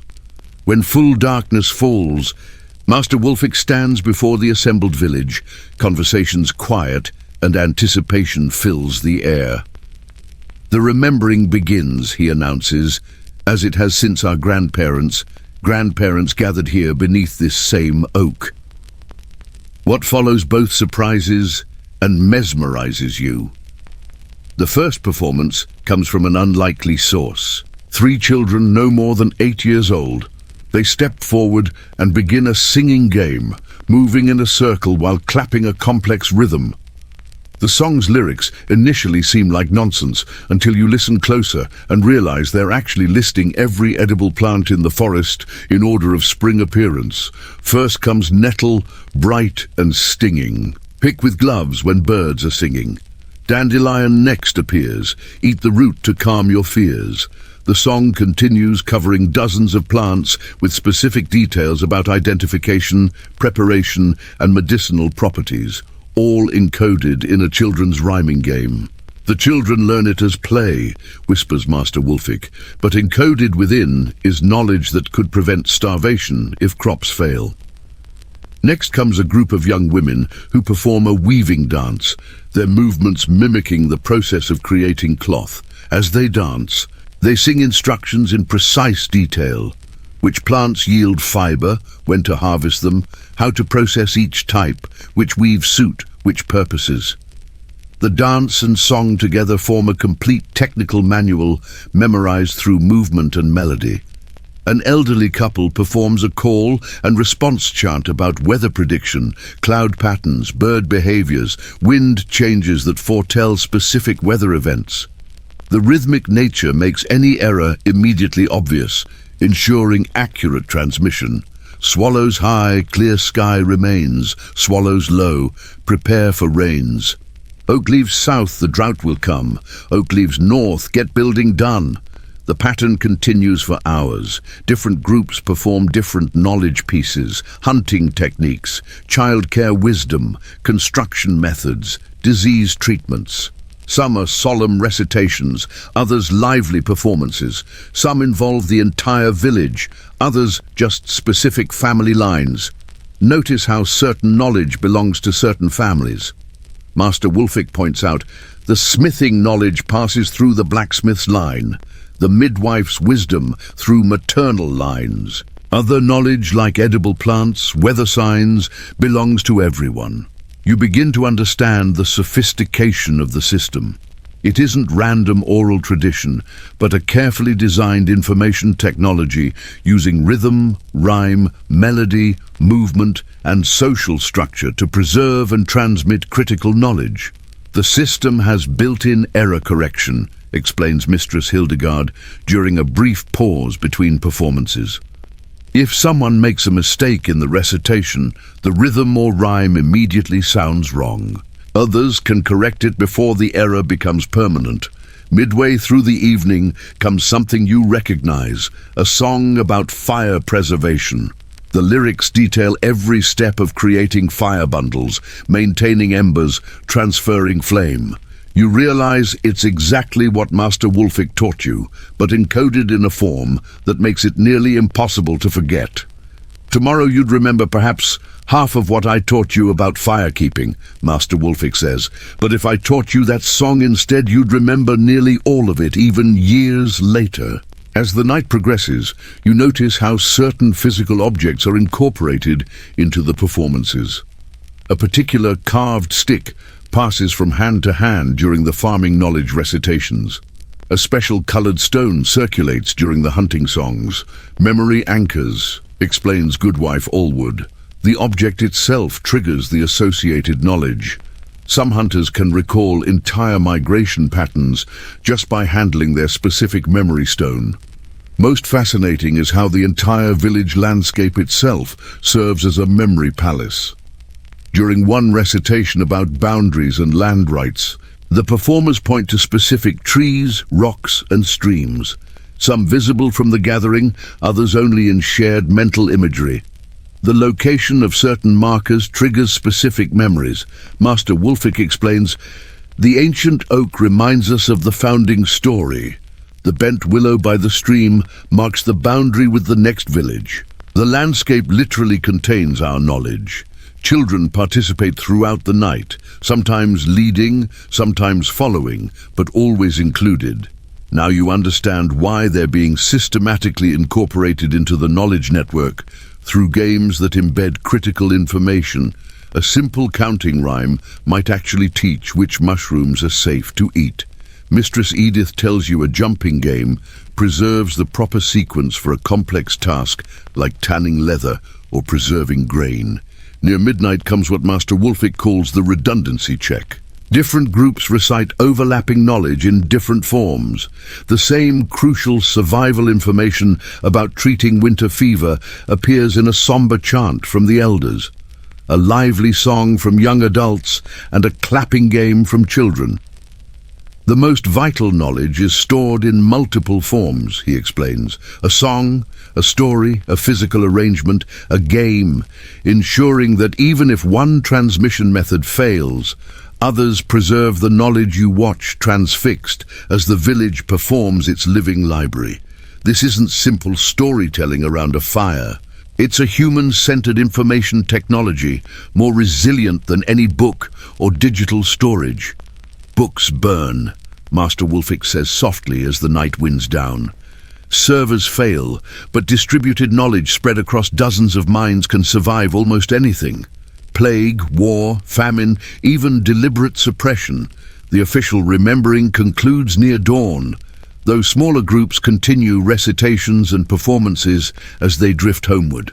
Master Wolfick gestures for you to remain as others leave. Tonight you witnessed, but next year you'll participate, he tells you solemnly. As my apprentice, you'll become part of the knowledge chain for fire preservation. 3 others already hold that knowledge. You'll be the 4th providing additional security. The responsibility feels weighty, but right. You think of your smartphone waiting in 2025 with its fragile glass screen and battery that dies without constant charging. All its stored knowledge useless without electricity, without the complex infrastructure that supports it. Compare that to what you've just witnessed. A resilient, distributed knowledge network requiring no technology beyond the human mind and body, designed to survive almost any catastrophe. What happens if the Lord or Church forbids these gatherings? You ask suddenly, realizing the political vulnerability. Master Wolfick smiles. Another layer of the system's brilliance. The same knowledge exists in multiple forms. If formal gatherings are banned, the children's games continue, preserving the core information. If songs are forbidden, physical memory anchors remain. The system adapts to persecution by hiding in plain sight, in lullabibbies, in games, in everyday activities that no authority thinks to ban. You walk home as dawn breaks, exhausted but mind-buzzing. Modern education suddenly seems strangely inefficient, focusing on writing and reading rather than these powerful memory techniques that kept knowledge alive for centuries without a single page. Your parents are still awake, waiting by the fire. You've seen the remembering, your father says. It's not a question, I never knew. You admit all these years, and I never realized what was happening in those songs, those games. Your mother smiles. That's partly the point. The knowledge hides in joy, in community. Precious things worth knowing are worth making beautiful. You think about modern survival prayers, stockpiling books that might never be read. How different from this approach, storing critical knowledge where it's most useful in human minds, ready to apply at a moment's notice. That night, drifting towards sleep despite the morning sun, you reflect on everything you've learned.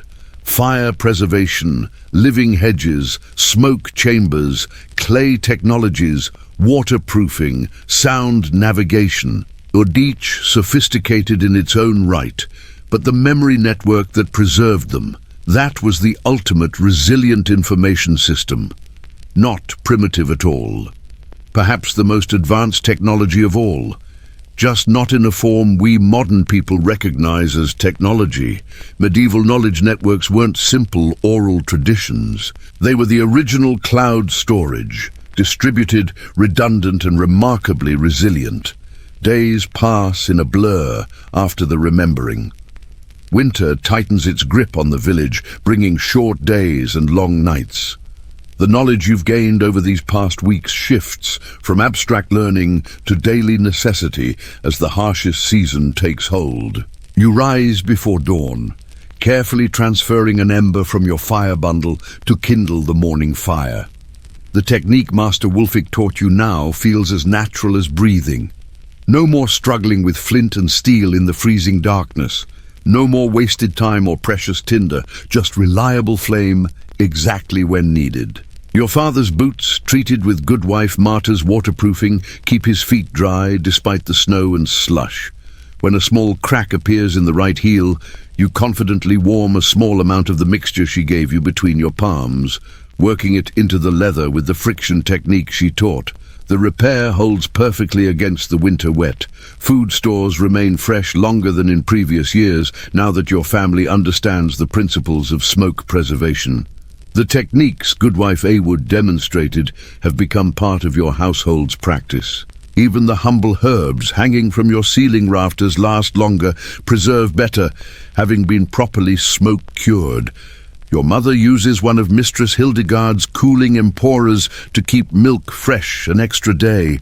No small thing when winter limits the cow's production. At night, clay heat batteries warm your sleeping area, reducing the need for constant fire maintenance. When your young cousin falls ill with winter fever, you recognize the specific birch bark treatment needed. Knowledge from the children's singing game at the Remembering. The information was there all along, you realize, hidden in play, in songs, in community ritual. One particularly bitter morning, Master Wolfick finds you helping repair a section of the living hedge damaged by heavy snow. Your training continues well, he observes, watching you carefully bend a young hawthorn to the horizontal position Mistress Edith taught you. You're becoming a keeper of systems. I still have much to learn. You admit securing the bent stem with practiced movements always. He agrees, but you understand the principle now, how all these systems work together rather than separately. You pause in your work, considering his words. He's right. The past weeks have revealed not just individual survival techniques, but their interconnections, how each supports and enhances the others. The living hedge provides materials for baskets that store smoke-preserved foods. The hedge also shelters certain birds that control insects that would otherwise damage grain. That same grain, properly stored in clay preservation vessels, feeds the village through winter, providing strength for hedge maintenance and waterproofing work. Nothing stands alone, everything connects. Come, Master Wolfick says, interrupting your thoughts. There's someone you should meet. He leads you away from the village, following a path you've never taken before. The frozen landscape glitters under weak winter sunlight as you climb a gentle slope toward what appears to be a small, well-maintained hut set apart from other dwellings. Who lives here? Uwe the Memory Keeper? Master Wolfick answers with unexpected reverence. Our eldest, our wisest. She rarely joins village gatherings anymore. Her strength is preserved for more important work. You approach the solitary dwelling with growing curiosity.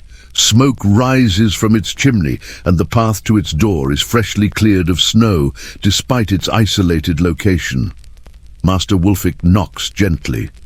The door opens to reveal a woman so ancient her face resembles weathered parchment, etched with countless lines of experience. Despite her apparent age, her eyes remain sharp, taking your measure with a single glance. "This is the new apprentice?" she asks, voice surprisingly strong. "He is." Master Wolfick confirms. "He's learned the 7 systems." She nods once, then steps aside. "Come in, then. The cold does my old bones no favors." The interior of her hut strikes you immediately as different from other village dwellings. Every wall holds shelves lined with objects, stones of unusual shapes, bundles of herbs tied with colored thread, small carved figures, clay tokens painted with symbols. A large loom dominates one corner, weaving patterns more complex than any you've seen before. The old woman settles into a chair near the fire, gesturing for you both to sit. So she says without preamble, "You've learned about firekeeping, living barriers, smoke preservation, clay vessels, waterproofing, sound navigation, and memory networks." "Yes, mistress," you answer, surprised at her directness. "But do you understand what truly made them work?" she asks, studying your face. You hesitate, uncertain what answer she seeks. "Integration," she says before you can respond. These weren't separate skills. They were one seamless approach to life, nothing wasted. Everything with multiple purposes, systems working together rather than in isolation. She reaches for a wooden cup, sipping what smells like herbal tea, before continuing. Today you have, what do they call them? She glances at Master Wolfick. Specialists, he supplies. Yes, specialists. She says the word as if it tastes strange. One person knows only farming, another only building, another only healing. Knowledge broken into tiny fragments, each person holding just one piece. You think about modern society, where indeed most people specialize deeply in narrow fields. How different from what you've witnessed here, where knowledge boundaries blur and overlap. Our ancestors couldn't afford such luxury, she continues. The farmer needed to be part healer, part builder, part preserver. The hunter needed to understand plants as well as animals. Everyone needed to grasp how one system affected another. Master Wolfick nods in agreement. The modern world calls this primitive. We call it wholeness. Show me what you've learned, the old woman says suddenly, fixing you with her penetrating gaze. Not just the techniques, but the connections between them. Put on the spot, you gather your thoughts. The fire bundle system preserves flame for the smoker, which preserves food for the village, which provides strength for maintaining the living hedge, which provides materials and protection. You continue tracing connections between the systems. How clay vessels store what smoke preserves. How waterproofing protects what the other systems create. How sound navigation ensures safe passage between communities, allowing knowledge exchange. The memory keeper listens intently, nodding occasionally. When you finish, she seems satisfied. You begin to see, she says, not 7 separate systems, but one integrated approach to life. She rises with surprising agility for her age, moving to a large wooden chest near her bed. From it, she removes a small leather-bound book, a startlingly incongruous object in this world of oral tradition. Can you read? She asks. You nod, somewhat surprised by the question. Good, few can. She hands you the book. This contains diagrams, recipes, measurements for all the systems you've learned, written by my grandmother's grandmother and added to by each generation. You accept the book with reverence, understanding its value in a world where written records are rare. Why show me this, you ask? I thought the memory networks preserved knowledge without writing. She smiles slightly. Redundancy, child. The same knowledge exists in multiple forms. The memory network is primary. It lives. It adapts. It cannot be destroyed by a single fire or flood. But this, she taps the book, provides precision when needed. Exact measurements, specific proportions. Master Wolfick adds, the two approaches complement each other. Memory for resilience, writing for precision. You carefully open the ancient book. Inside, delicate drawings illustrate hedge laying techniques, fire bundle construction, clay vessel designs, marginalia, notes, refinements added over generations. This contains the collective wisdom of 15 generations, the memory keeper says quietly. Not just how to do things, but why they work. The principles behind the practices. You realize you're holding something beyond value, a medieval technical manual preserving knowledge that modern society has largely forgotten. You may study it here under my guidance, she continues, not to memorize by rote, but to understand the thinking of those who develop these systems. The rest of the day passes in quiet study.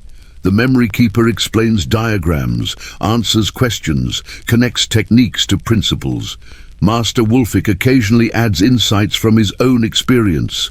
The winter sun traces its short arc and begins to set while you absorb knowledge both ancient and startlingly relevant. As twilight approaches, the memory keeper closes the book and returns it carefully to its chest. You asked earlier why I showed you this, she says, settling again by the fire. The answer is simple. Someone must remember. Her gaze fixes on the flames. A time may come when these systems are forgotten, when people believe there is only one way to live, dependent on mechanisms they don't understand and can't repair. You think about your own modern world, so technologically advanced yet so vulnerable to disruption. How many people know how to preserve food without refrigeration? How to find direction without GPS? How to waterproof without synthetic chemicals? Our ancestors weren't just surviving despite their limitations. The memory keeper says, echoing your thoughts. In many ways, they were thriving because of them. Her words strike you deeply. The constraints of medieval life forced innovation within natural boundaries, working with materials at hand, developing systems that could be maintained locally, creating technologies that lasted generations rather than years. The most powerful medieval survival technique wasn't any specific skill, Master Wolfick adds. It was their integrated approach to life. As darkness falls completely, you make preparations to leave. The memory keeper rises once more, this time retrieving a small object from among her collected treasures. A polished stone pendant on a simple leather cord. For the new keeper, she says, placing it in your hand. A memory anchor. When you touch it, remember what you've learned. Not just the methods, but the mindset. You slip the cord over your head, feeling the smooth stone warm against your skin. Something about its weight feels significant, as if you're accepting a tradition extending back through countless generations. Walking home through the winter night, Master Wolfick is unusually talkative. Each generation thinks itself the pinnacle of progress, he muses. Each believes previous generations were primitive, simple-minded. It's a conceit as old as humanity itself. The stars overhead seem especially bright against the black winter sky. The same stars your ancestors navigated by, told stories about, used to time their planting and harvesting. The greatest survival lesson, Master Wolfick continues, is humility. The willingness to learn from those we've been taught to view as primitive. At home, your family has already retired for the night. You kindle a small flame from your fire bundle, lighting a rush dip to navigate the dark interior. The humble light casts moving shadows across the familiar space. A space that somehow looks different now that you understand the systems that maintain it. Your sleeping area waits. A clay heat battery already warming the blankets. Your mother's thoughtfulness. As you settle in, the pendant rests against your chest. A physical reminder of your journey through medieval knowledge. Sleep comes gently, carrying you through the boundary between your medieval experience and modern reality. The pendant seems to fade away, but the knowledge that remains. Back in your comfortable modern bed, you find yourself thinking differently about the systems that support your daily life. The electric light you switch off without thought. The central heating that maintains perfect temperature without effort. The refrigerator humming in the kitchen. The smartphone charging on your nightstand. Convenience certainly, but also dependence, vulnerability. If those systems failed, how many people know the alternatives? How many could create fire without matches or lighters? How many could preserve food without refrigeration? How many could navigate without GPS or even paper maps? The medieval villagers you've come to know would view our modern world with awe, certainly, but perhaps also with concern at how completely we've outsourced basic survival skills to systems we neither understand nor can repair.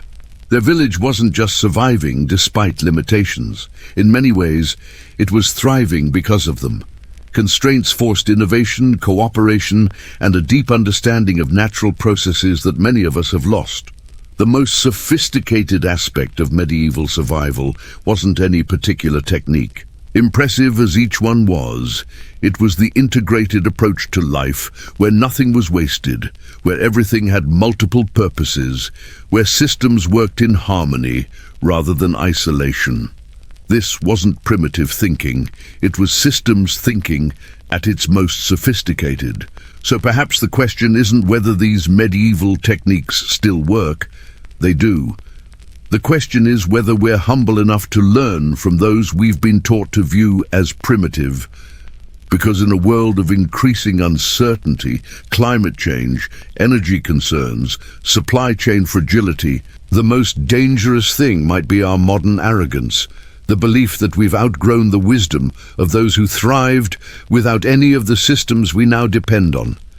As you drift towards sleep in your comfortable modern bed, the boundary between past and present blurs. The knowledge you've gained feels like a bridge between worlds, ancient wisdom with startling relevance for contemporary challenges. The fire bundle's elegant simplicity, the living hedge's multifunctional design, the smoke preservation's chemistry, the clay vessel's thermal engineering, the waterproofing's material science, the sound navigation's sensory awareness, the memory network's information technology. None were primitive. All were sophisticated adaptations to their time and place. All worked with natural materials and processes rather than against them.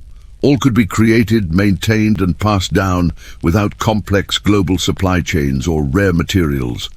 Medieval people weren't just surviving despite their limitations. In many ways, they were thriving because of them. And that might be the most important survival lesson of all.